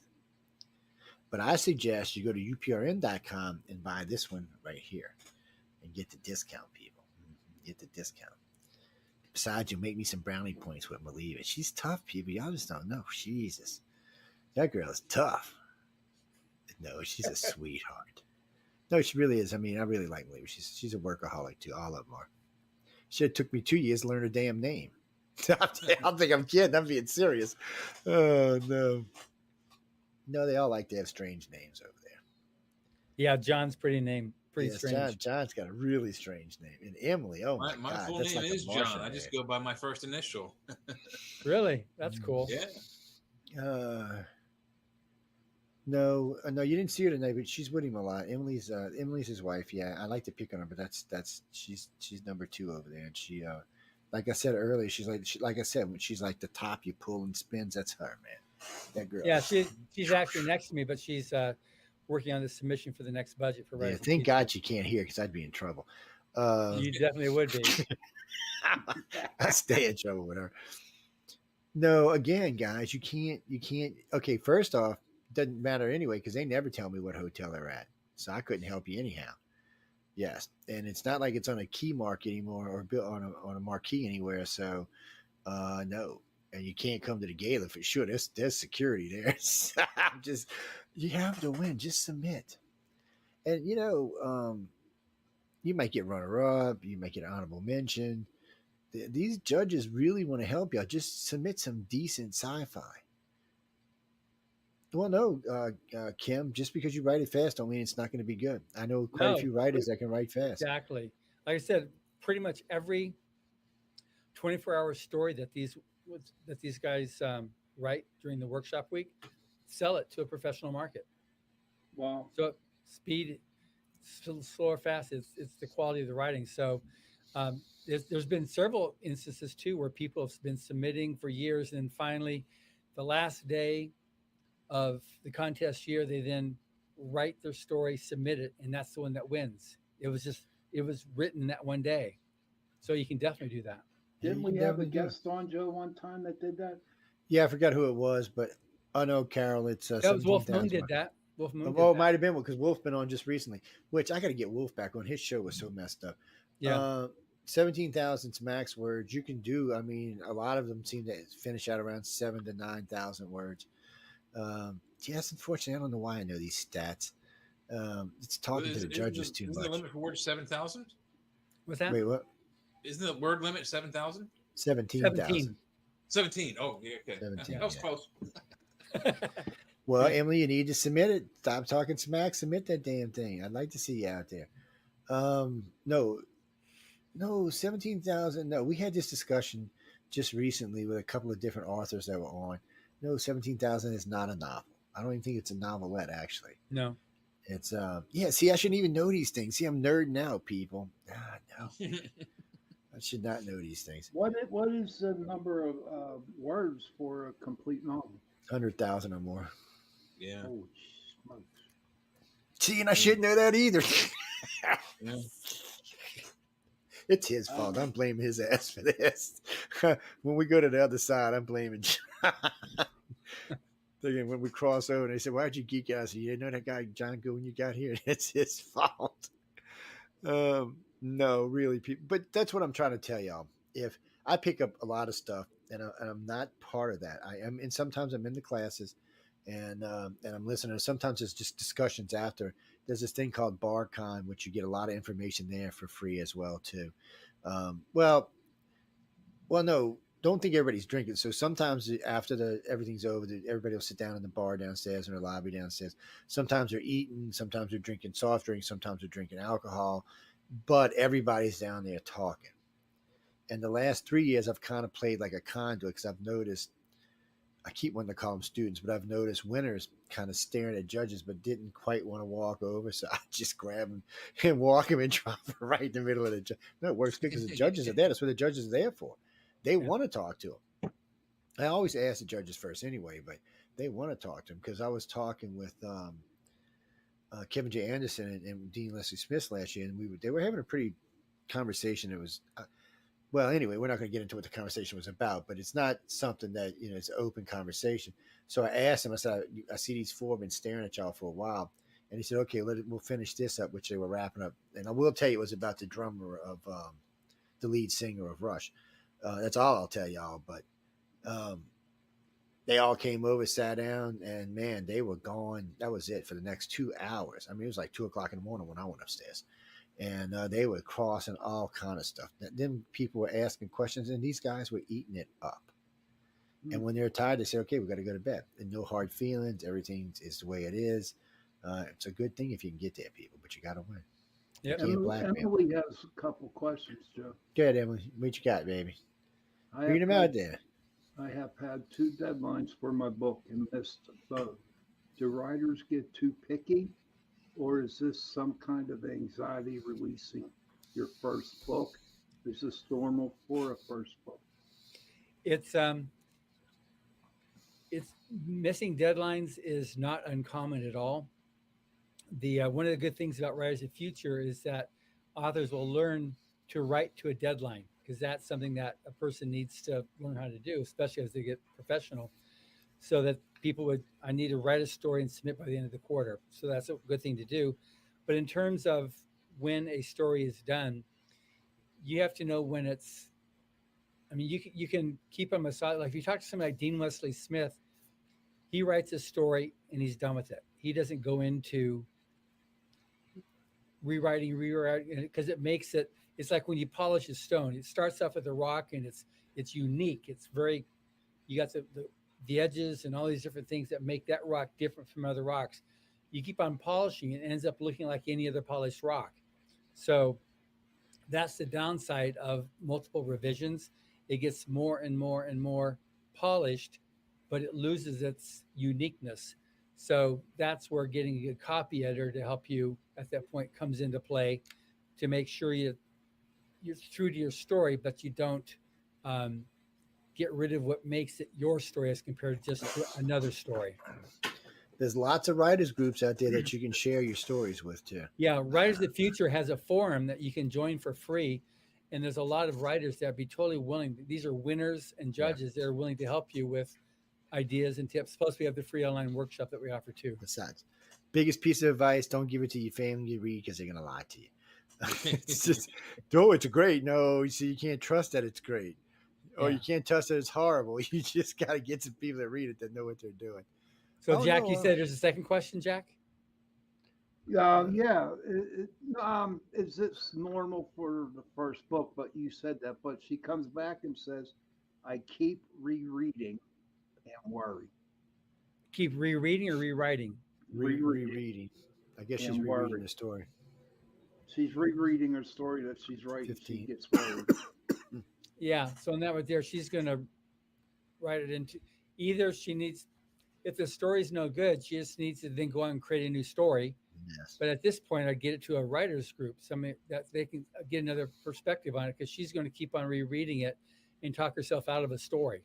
Yeah, well, and there are a lot of good writers groups out there. I mean, you can go to the forum. If not, there's a lot of the writers who have won these contests that have their own groups, and there's a lot of them that are friend up together.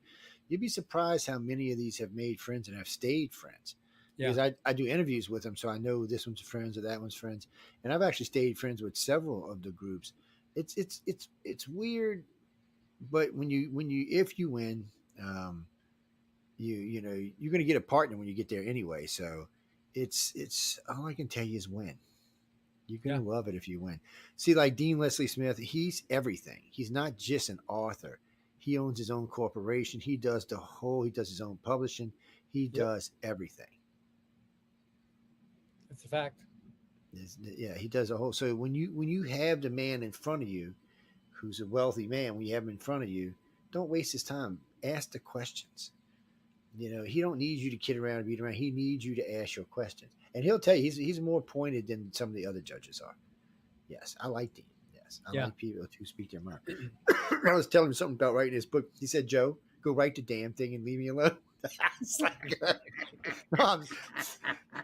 well, you know, he wasn't going to hurt my feelings. He knew that too. But hey, Joe, I got to run. Get on out of here. Pleasure meeting you, right? Yeah, because we're not far out of here ourselves. Yeah, we're not. Yeah, I got it. Now. I just Jason just dropped off this week's podcast, so I need to upload it now and get it sent to you. This guy Jason, he is Satan, people. He got the red hair, horns, and horns go in and out. He's married to a little demon. Oh my God, that's the one he was talking about earlier. That puts me to work all the time. Good night, everybody. Be good, Jack. You Sean. Yeah, be good, Jay. Be good. It's I don't know. Well, no, they got to go. They got lives and stuff to do. Me and Jay's gonna wrap y'all up and hook y'all up. It's so John did good as usual. He was good on here. So don't forget he's traveling, so y'all not gonna see him. You going what, 2 weeks, 3 weeks? I'll be gone for a couple of weeks, but I'll be. Well, you can always try to get Emily onto your show there. She's. I'm sending a spy bot after Emily. I'm putting a spy bot on her ass. I'm sending one over there. I got a friend that lives in Hollywood. I'm gonna say, look, put a spy bot on this chick. No, Emily, I just took my headphones off, so it's that speaker on my laptop. So now she's listening to you. She knows I love her though. It's no, Carlin. No, Emily is his wife. No, so you heard us talking to Emily in the chat room. That's Emily Min's house from FT Frickin'. Yeah, she's on Friday. The other Emily is his wife. Then she's from Canada. Yeah, from Canada. Yes, Canada. That's what it is. Because Trudeau's in charge, so it's Canada until they get a real leader up there. That's what it's going to be like. It's getting cold. I'm expecting some Christmas chocolate coming down from Canada. Santa Claus sends me chocolate every once in a while, so yeah, I like Santa. No, if y'all do see John, tell him hi. Don't harass him, man, though, because he is going to be really busy while he's there. Buy him a fish and chips if he's in London. Exactly. or tell them a good place where they're at. What are you talking Yeah. about? Wait, what underground? What are you talking about? Underground subway station? Look. I'm not from. I have no knowledge about London at all. Yeah, all the No. tubes are underground. All the Yeah. stations underground there. So she's I'll be saying Piccadilly Circle where I'll be around that area. something about the station near the palace or something has the best fish and chips in all of England. Shit, that's a pretty big boast. Will you send me the name of him? I'll send it on to him. No, I'll send it on to him. Dickinson. It's Dickens. it's just when you just look up the name when you send me the name, I'll email him.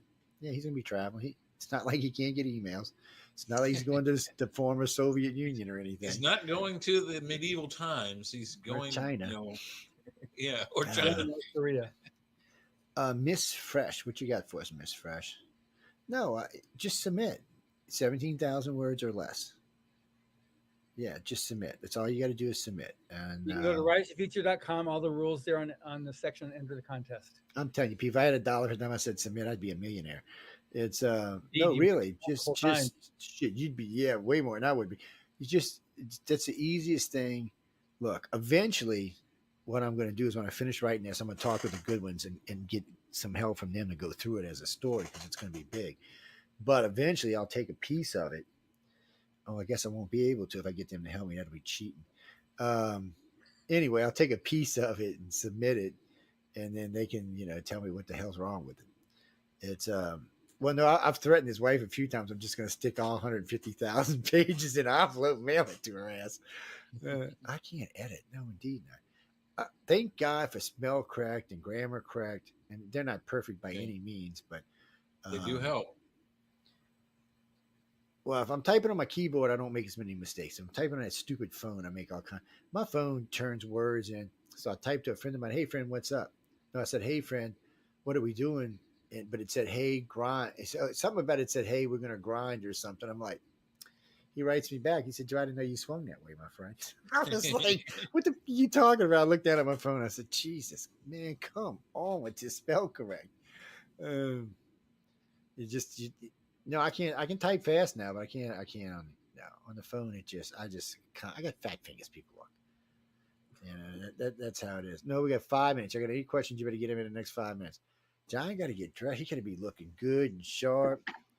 It's Saturday morning. Oh no, the boss lady gonna put him to work tomorrow. No, he don't get off no days. He gets no free days. Yeah. Well, that's true. And John will tell you this. Anybody who knows me and talks to me on a regular basis knows they have to learn JoJo Ease. If they don't learn JoJo Ease, they're never going to know what the hell I'm talking about. Yeah, see, Emily's down there. Emily knows too. It's I can't help it. I leave out words, sometimes sentences. Thank God these people are getting semi-telepathic now, so they know what the hell I'm talking about. No, I'm trying to get better, but I get to typing real fast, and my fingers are just far slower than my brain is. It's oh yeah, and I'll go back. Sometimes I'll go back and read. I try to remind myself to read every time. Sometimes I forget. I'll go back and say, "What? What? I don't even know what the hell I said." I'm like, let's fix this. Yes, people, pay attention to what you're texting. You never know who you're texting to, and you don't want to text something really stupid to somebody you're actually doing work with. You mean business? No, that goes through one of the webs, Microsoft Office. So I don't have to worry about that. It corrects all that stuff. It corrects prices, language, the whole 9 yards. It is a 70s thing. You mean Jack? Jack was in the Navy around the same time I was, somewhere in the early 80s. Yes. It's funny because we had both been to the bombing derby at the same time, but we didn't know each other at that time. We might have known each other, might not even known it. Might have met him at one of the places where you go sleep off base. Yes. No, it's nothing like that, people. No. Anyway, Joe, I thank you very much for but yes, and I'll text you when I know whatever this is tonight. I haven't really looked yet, but okay. I appreciate that. Be good, stay out of trouble. Give the boss a hug for me. I definitely will, and you'll have I'm about ready to upload the podcast. The archive. Jason just dropped off. Cool, then I'll put it up. If you got it tonight, I'll put it up tomorrow sometime. Yeah, I'll put the other ones. You have it. Have a good one, John. Thank you very much. Good, baby. Thanks again. Okay, bye-bye. Jimmy Reed, we're getting ready to get out of here. Let me see. What did you send me? I just seen it come across my screen. What did I do with it? What did I do with it? No, we already seen the evidence thing. Oh, the metal world. I did see that. NASA's going to send a mission to the metal world. I did see that. It's a big asteroid, I think it is, made out of metal. They keep finding these asteroids loaded down with all this stuff on. I mean, somebody's going to get stinking wealthy like you wouldn't believe. Yeah, but the logistics to get out there and get back, that's how much are you going to pay to get out there? Well, if Elon's doing it, not much. I mean, he's building. He's closer than anybody. I mean, he's building rockets like they're nothing. He's got them down. He's building replaceable rockets for prices even NASA can't think of. Yeah. I mean, they're just, oh my God, so cheap. Well, you know, Emily, they said the boots on Neil Armstrong were the wrong boots. You might be right. It's yeah, people, y'all don't fight about that. Don't kill each other over Neil Armstrong's boots. Okay. Now, when NASA puts these new homes up on the moon, that's going to be interesting. Yeah, you'll be able to live on the moon. You'll be able to live in a neighborhood on the moon. And again, I'm going to say this because I'm kind of funny about this. If by any chance we're going to start building on the moon, I'm all for it. Just on the dark side. I don't want to look at my moon and see shit on the moon. I don't want to see shit signing back at me. No, I mean, it won't be a romantic moon anymore. It'll just be some ugly thing in the sky with a bunch of crap on it. Eat at Joe's. Even fictionally speaking, William Riker in Star Trek, he mentioned something about looking up at the moon and seeing all the different cities on the moon and Mars. Yeah. It's like, no, I don't know. Yeah, Lake Armstrong, I remember that. I still remember that. It's but what can we do? Christopher, as best I know, 10 major countries have now landed or been probed on the moon. So the top 5, of course, are the United States, the UK, India, China, and the USA, or Russia and the USA, sorry. I don't think Russia's landed anything on the moon, but they have several satellites where they did. Yeah. Well, I didn't even mean, I mean, just they got orbits. There's stuff in orbit. It's India. Now, they're saying India faked their little moon landing the other day. China's saying that, so I don't know if it's true or not. But you now have six major countries and 4 sub-countries that you can look and see what's on the moon now. So it's kind of weird. Russia was the first to crash on the moon. We were the first to land on the moon. A little bit different, but still, they were. Russia was the first when it came to space. Russia was first in a lot of things. Just about all of it. And the U.S. came second. Yeah, pretty much in everything. We were overly cautious. Of course, we were more successful. And then, of course, what was it? 17, 18, and 19? No, it was 18, 19, and 20 were bought and paid for. These were missions that were bought and paid for, but for some reason, we didn't use them. And then recently, NASA made a slip and said that the systems were gone. So maybe we did use them. I just don't know where they could have launched them from this planet without being seen. They'd have had to cut a deal with Russia or China. I mean, they might have been able to launch them out in the desert somewhere. Or they could have launched from Edwards into California. I mean, that's a big blast, and it's going to arc over the area. So I'm not sure how they did that. But anyway, what do you mean? What you into plasma? We're going to plasma you. It's like the plasma in your TV, huh? Jupiter is plasma, maybe, but not the moon. We're talking to Emily in the room with us, yeah. We all got about 2 more minutes and we're out of here. Well, we started a little late, so we're going to run over about 5 minutes. But no, Jay's on Church of Mavis with Jeffrey Pritchard. Mm-hmm. The madman, Jeffrey Pritchard. Oh, he's the madman for sure. Oh, no, I ain't got nothing on Jeffrey. He's crazier than I am. Jeffrey is one of the oldest hosts on the network. Oh, yes, he is. And I know Michael left. The oldest host, but longest running. Yeah, he's been here a long time. He's made it through 2 different station managers. And he got into it when Stephanie first took over. He got into it bad with her. I thought for sure he was getting his ass fired, but somehow they worked it out. Well, they worked it out. So, yes, Christopher, we're going to be doing pay for. So the new system, the new television system on Roku allows us to do pay for events on location. And then we also have it set up to where we can do um, like different archives we can put up for pay. Yeah.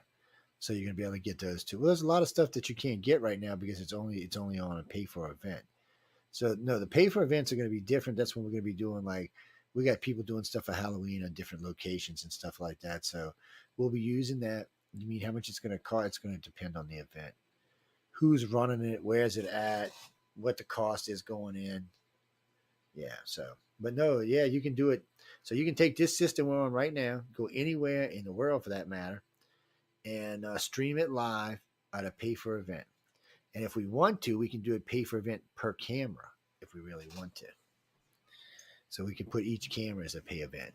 Yes, we probably won't do it that way, but we'll.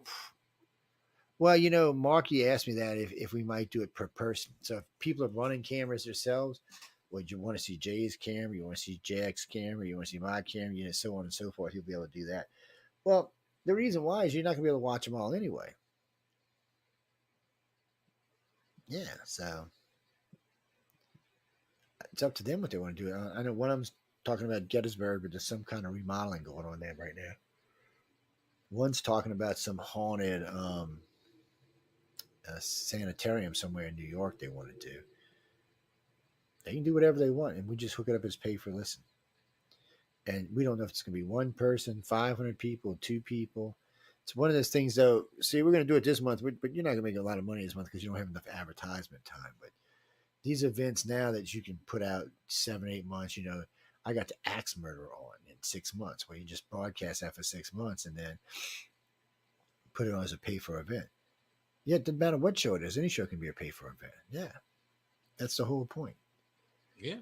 So no, I mean that's the whole for having a pay for system. We're going to add a pay for system to the home website too, for just paying for particular shows and stuff. And you got what, 23 years worth of archives? Yeah, so there's going to be a lot of stuff up there. I mean, we're still going to be giving away a lot of stuff. It just there'll be some stuff that'll. All the gray zones are only for purchase only. If you want to listen to Michelle and I talk about 70 different topics, you'll have to pay for them. It's not going to be much, probably be $5 a show, but there's a lot of good material in there. And getting Michelle and I together doing it is a rare thing to start off with, because we're both busy. Yes. No, Emily comes on at 6, right? Yeah, 6. Jeff comes on at 7, so she comes on at 6. Yeah. And no, there's a show before her, Spirit. Something spirit guide, or no, that's not what it is. But she comes on an hour and a half before Emily. So yeah, Friday's got a good lineup. Yeah, a lot of good shows on Friday. We talk about a lot of different stuff across all the different shows. Well, the topics, see, a lot of the days are geared to a particular topic. Friday's not. Friday's just an open night that we can talk about whatever we want to. Well, Jeffrey does variety and we do news, and Emily does variety, and the Spirit Show doesn't, but they're the only show locked into a particular genre. No, Emily's listed as variety on the network. Yeah, because she does a lot of different stuff with her show. Mm-hmm. What do you mean she's pregnant by an alien? Well, that's her problem, not mine. Oh, Emily, I know. We can advertise that. Yes, we'll put that out for everybody to know about. Well, it depends what you think aliens are, isn't it? Mm-hmm. Well, if you ask some of my religious friends, they would tell you it's something angelic or demonist, depending on which one you asked. It just depends. Last time I checked, it was 1,001 religions on the planet. So pick what you want to believe in. I'm not religious. I'm sorry, guys. I'm not anti-God or anything. I'm just not religious. I'm just not. I don't want to be. I just find no reason. Yeah, you know what? George Carlin does a skit on God. You should go listen to it. He's got some really great philosophies. You should really go listen to that skit, and you'll understand. And then I got in a debate with a friend of mine the other day by accident, which I didn't want to.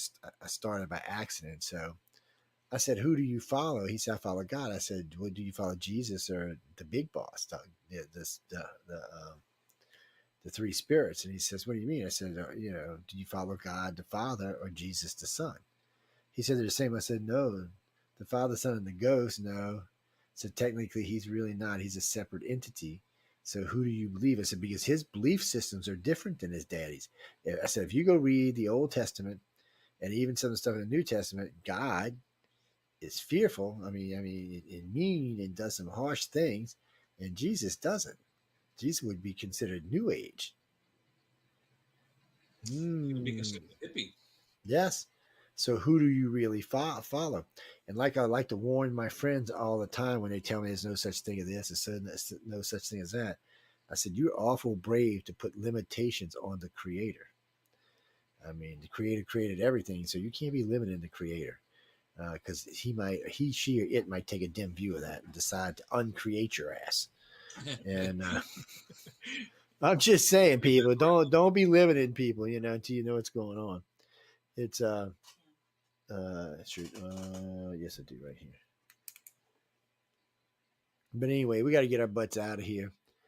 We've caught up all our time, so we got to go. Be sure to come check out Emily's on Friday. Check me out on Wednesday and Friday night. Jay's on Friday, and Jack, who was here with us a little while ago, he is on Tuesday. And John, who was here before that, is here on Monday. So be sure to come check him out. It was host night tonight. On that note, good night, and stay tuned for Spaced Out Radio. Seems like everybody's just going crazy. Yep. Welcome to the Church of Mavis radio show. It's Friday night, baby. We're going to get live on Roku. We got a full house. This is my favorite season, October. Love it. And we got Jay McNicholas here with us tonight. We got How's it going, Jeff? Wham with us here tonight on Hollywood Squares. Yeah. And then Fred Anderson. Northern Hello. Lights, High Strangeness in Sweden. Hello. Very awesome lineup. This is the way to kick off an October lineup. And just real quick, next Friday, Mark Dizowak. I have trouble with that last name, but The Mysterious Death of Edgar Allan Poe and Life and Death of Edgar Allan Poe. Next Friday, that's going to be fun. Jay will be here for that. And then Stephen Flowers, Gothic Meditations at Midnight, the next show before the week of Halloween, the Friday before, and that's just a breakdown of a lot of occult stuff and old silent films like Nosferatu and Phantom of the Opera and all kinds of weirdness. So we're looking forward to that. And then my last show of the October season is Michael Aliosa from Dark Ink Publishing. And he wrote a biography about Kane Hodder, the dude that played Jason in Friday the 13th. And his company, the publisher, put out a book from Gunnar Hansen, the dude from Leatherface, the original Leatherface in the first Texas Chainsaw Massacre. So basically, we're going to talk to him about these dudes' lives and, these who play horror icons. That'll be the main Halloween liner. All the shows this month are. But that's the final firecracker. But it's going to be good. But let me plug these books real fast and we'll get started. First off, check out Dead Sky Publishing. We just had an author on from them, and Chad Lutsky about his book. And they do splatter westerns, which is Weird West. And if you check out Dead Sky Publishing, that's DEADSKY Publishing.com. They put out the greatest. I love Weird West, and it's having like a weird renaissance. They just put out an anthology called Hot Iron and Cold Blood that has Joe R. Lansdale in it. He's been on the show.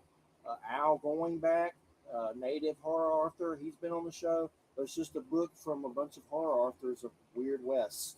So basically, westerns would throw in some vampires, some zombies, some whatever, all kinds of craziness. But other titles for A Few Souls More by Wiley Young, splatter western, and check it out, Dead Sky Publishing. And then I got sent 2 other books I'm just going to mention quickly from Saga Press, Simon & Schuster. One's Don't Fear the Reaper by Stephen Graham Jones, and he's another native author that's really good, that's having some great success.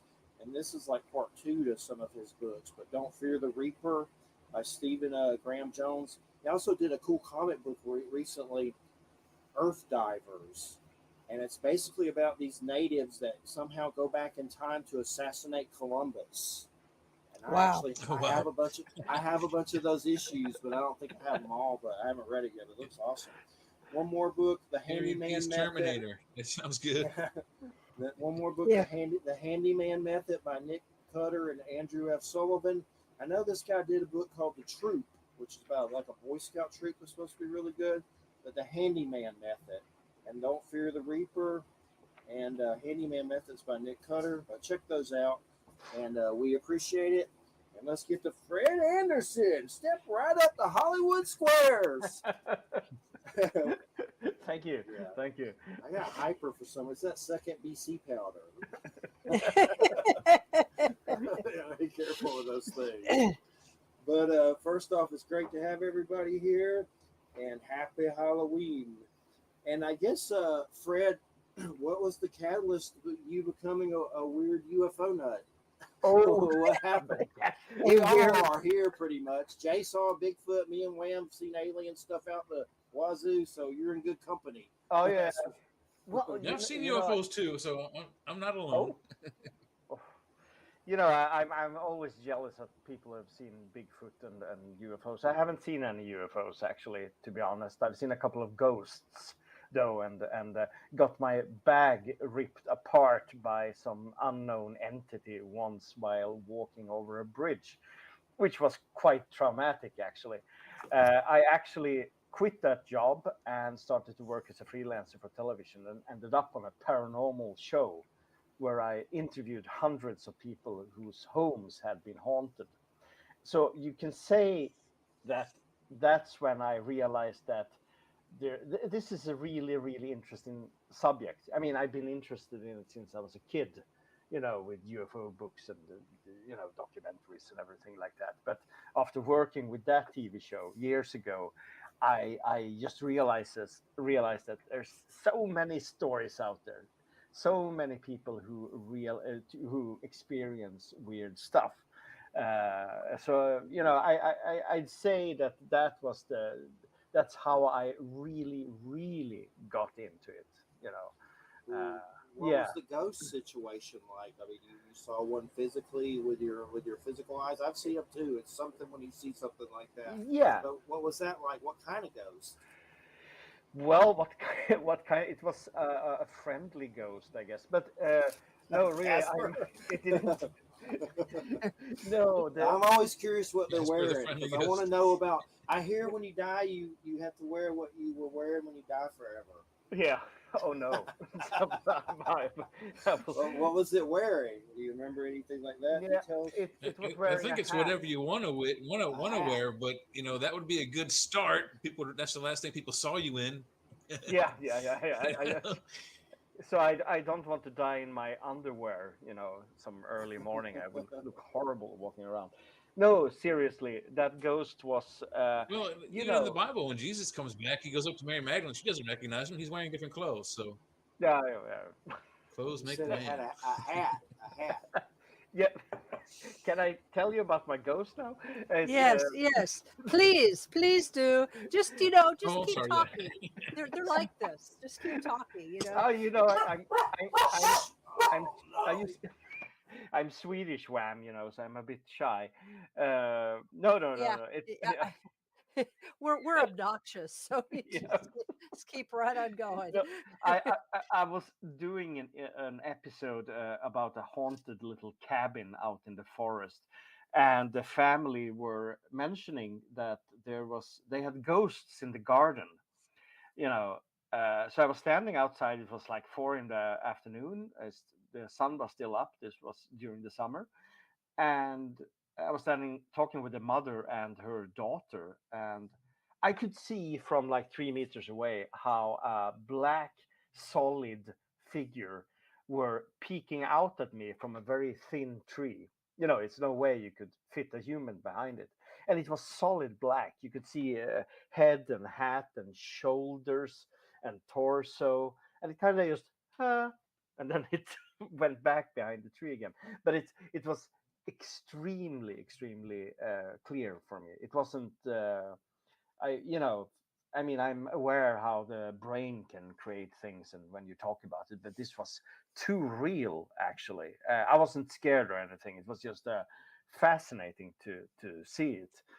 So that's my one and only true ghost story. It's not it's hardly a story actually, but it's a ghost sighting or shadow people sighting or whatever you want to call it. So to go back to your first question there, Jeffrey, I think that might have been the thing that made me dive deeper into the subject. You know, when you finally see something and you understand what other people see, that's powerful. Yeah. I wish I have told this in a way scarier, moody way, but it's not. It was just that, it was just a very, casual situation. Standing talking in the garden with, in the middle of the day, and it happened. I kind of wish it was down in a basement or an attic or something like that, but no, I'm sorry. Oh well, in some ways, the realist experiences are kind of like that. They're sort of banal in a weird kind of way. Hmm. And that's what lends them, to me, that's what lends a much more creepy quality. I mean, I think one of the best Bigfoot sightings that I've ever heard of, one of the best accounts I've ever heard of, was from a woman who she had been, I mean, she's an older woman now who lives down in Kentucky and takes care of her family. She's had sort of a hard life as an adult, but as a young person, she was an athlete. She lived in Colorado, and she was used to spending a lot of time outside. She would regularly run and hike, and she was she was on a run through Estes Park, which is in Colorado. It's one of the main large kind of parks in Colorado. It's got a number of big trails that go through it. And some of those trails are more public and some of them are less public. So, but she was familiar with this area because she'd been in it before. And she was on a 6 mile run. And she had run part of it and then had decided to walk a little bit and then was going to take a little bit of a break because it was a really nice day. And so she parked herself on the side of a stream. It was in a more isolated part of the park, on the side of the stream, and she had like a snack or something with her, and she was just sitting on the rock, and she was just looking down the stream. She'd done this a million times, right? And she saw this, what she thought was a bear, down the way. It didn't scare her because it was far away, and it was down, she was downwind of it, so she knew that it wouldn't smell her. And so and it looked like it appeared to her that its back was to her, so she just thought it was a bear. So she just, that was what her assumption was. She didn't think anything of it, but she was going to watch it to make sure it stayed down there, you know what I mean? So she's eating her snack and she's just sitting there, and all of a sudden this bear stands up, and it's much taller than even a grizzly bear would have been, which they're very tall when they stand up. It stood up, it sort of turned the 3/4 way so that she could see that it did not have a muzzle. Its face was flat, and she could see that it wasn't, it wasn't built on top like a bear. And she saw that in one hand it had what looked like a wriggling fish. And then as it stood up, it just started to walk across the creek or the river, the creek. Yeah. And bears don't walk like that. I mean, I've seen bears upright. They can walk a little distance, but just walking upright like that, and they can't hold something like this. You know what I mean? and it was walking like this, you know, swinging its arms like a bipedal thing would be. And it just walked off into the woods. And she said, you know, since she had expected it to be a bear, what she saw, she had no frame of reference for. She hadn't heard about Bigfoot. And it completely freaked her out. I mean, it was like, she said, I can't even describe to you the feeling that I had, you know, the feeling of suddenly having everything you thought you knew just ripped away. And she said she sat there for a long time, probably longer than she probably should have, because she didn't know what to do. She was so afraid. And so she ended up, instead of going forward, which she normally would have done because she didn't want to go in the direction that it had gone off in, she backtracked and ran back the other way, you know, back to her car the other way on the loop, because it just freaked her out so much. And now she can tell the story better than me because she remembers all the details. But it's like, those are the kinds of things that make you go, oh, you know, because she was not out looking for Bigfoot. She was not out she didn't even know that Bigfoot existed. You know, she wasn't out looking for anything like that. And then when something like that happens, what do you do with that? You just have to admit that that's what you saw. Yeah. Well, I mean, it feels like a lot of people have the same experience, like me, or you telling me here about this woman. It's very hard or difficult to comprehend when you experience something out of the ordinary, because it's so surprising. This I mentioned it before somewhere, but a couple of years ago we were out barbecuing here in the outskirts of the town I'm living in, by the edge of a field. And you know, we had some Polish sausages and probably some beers, you know, very very very nice. And I never expect to see anything. It's, you know, it's I'm fine with Right. it. And suddenly we like 4 or 5 people see this bright circle of light out in the field. It's just like someone is having a giant, you know, flashlight, but you don't see the beam. It just lights up a circle out in the field. Mm-hmm. And we see it, and we stand and look at it, because it's very weird, you know. There's no lamps or anything around it, or no airplanes or helicopters or whatever. And we look at it, and everyone has cameras. No one takes one single photo. Yeah, Right, because no yeah, one yeah, thinks of it. yeah. No one thinks of it. And then we goes back to barbecuing, you know. And it's even today. I mean, I have photos from the same evening. Every, you know, and on all photos it's cropped, so you don't see this area. It's just us, you know, fooling around out there in the dark by the fire. But the circle of light, it's just outside the frame. But it's so weird. It's so strange, you know. Today, I would imagine that I would take a photo with it, you know, something at least. But no, no, no. It's and One would think. Yeah, I know. I yeah, know. and especially if you're, you know, like me or you're interested in this. Why don't you react on it? I mean, we reacted like we were studying it, but that's it. And then we forgot about it, and then we drank a few more beers, and then we went home. So it's frustrating, to be honest. Right. Yeah, I mean, I've talked about this several times on the show, but I go to a gym that is haunted, and that's where and I've only had a few kind of odd, little experiences there, but like the guy who is the owner of the gym, not of the building, but because it's the building that's haunted, um, he has had a number of experiences, so much so that he has finally put up all of these cameras in these various places around, and he has gotten stuff. He's gotten some very weird stuff, but not only visual stuff, but audio stuff. And in fact, you know, he has the cameras hooked up to. He has a separate phone that's just for this, and he has these cameras hooked up to his phone, so his phone goes off whenever something, you know, whenever something triggers one of the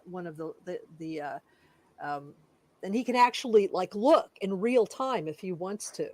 And it comes in clusters, so there'll be some, it'll go for a while and there won't be anything, and then 3 nights running, every 2 hours his phone buzzes like all night, and various weird things are being picked up. But there was one time that, and oddly enough, it was the day that they closed everything down here for COVID. So he was cleaning. He knew that he had gotten a notice from the city, or from the village that he lives in, that they were going to be closing. So he knew that in advance, and so he was cleaning up the gym before he had to leave. And this was in broad daylight. This was like at 1 p.m. And so he had just cleaned the upstairs, the what's called the yoga room. And the yoga room is like the last room on the right before you come downstairs, and you're at the lower level. And so he was right at the bottom of the stairs. So if you're at the bottom of the stairs, the doorway to the yoga room is just out of sight. It's just down the way, it's up and just to your right, but it's just out of sight, the doorway. And so he had just gotten done cleaning that room. He was downstairs, doing some cleaning right at the bottom of the stairs, sweeping and stuff. And he got a notice on his phone. This is in broad daylight. He got a notice on his phone from the yoga room that he had just been in. So he looks at his phone, and in broad daylight, you can see it. I mean, I've seen the footage. You can see this dark figure look in. I mean, it's just like a shadow figure. It's like it's leaning in, and it looks in the yoga room, and the curtain of the yoga room, which is already open, but it's still hanging there. It sort of flaps around, and this figure sort of looks in and leans in, and then stands up and disappears. Really? And while he's looking at this, it's right up here. He just can't see right where that is. Right? Mhm. It's happening like right as he's standing at the bottom of the stairs. And what was his reaction? Did he run up the stairs? No. He ran out the front door. That was He ran his the other way. reaction. He was like, yeah, he was just like So would seized I. with fright and ran It was out. kind of like Fred's. It sounded like Fred when Yeah, you told your story. It was eerie. I felt the eeriness of it.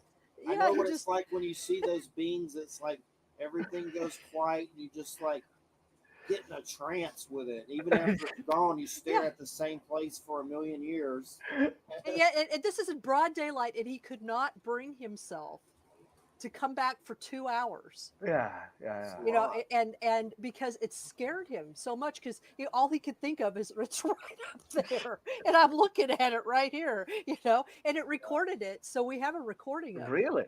Oh. Yeah, we have a recording of it, and so I've seen it. It's very creepy. It's like you're just looking at the camera is kind of angled down, and you can see the doorway, and you can just see this like dark. It's like a little kind of it looks filmy, kind of like like it's made of smoke, kind of like not quite materialized, no features, but you can see a head and shoulders, and it just like you can see this thing lean in and look like this and go out. Really? It's bizarre. Is it, I mean, is it online anywhere? Has someone we shared it? haven't put it online yet. I'm in the process of trying to get him to collect everything, because Yeah. probably in the next couple months, me and a couple of other people are going to go and sort of shack up there overnight and see if we can get anything. I'm trying to put together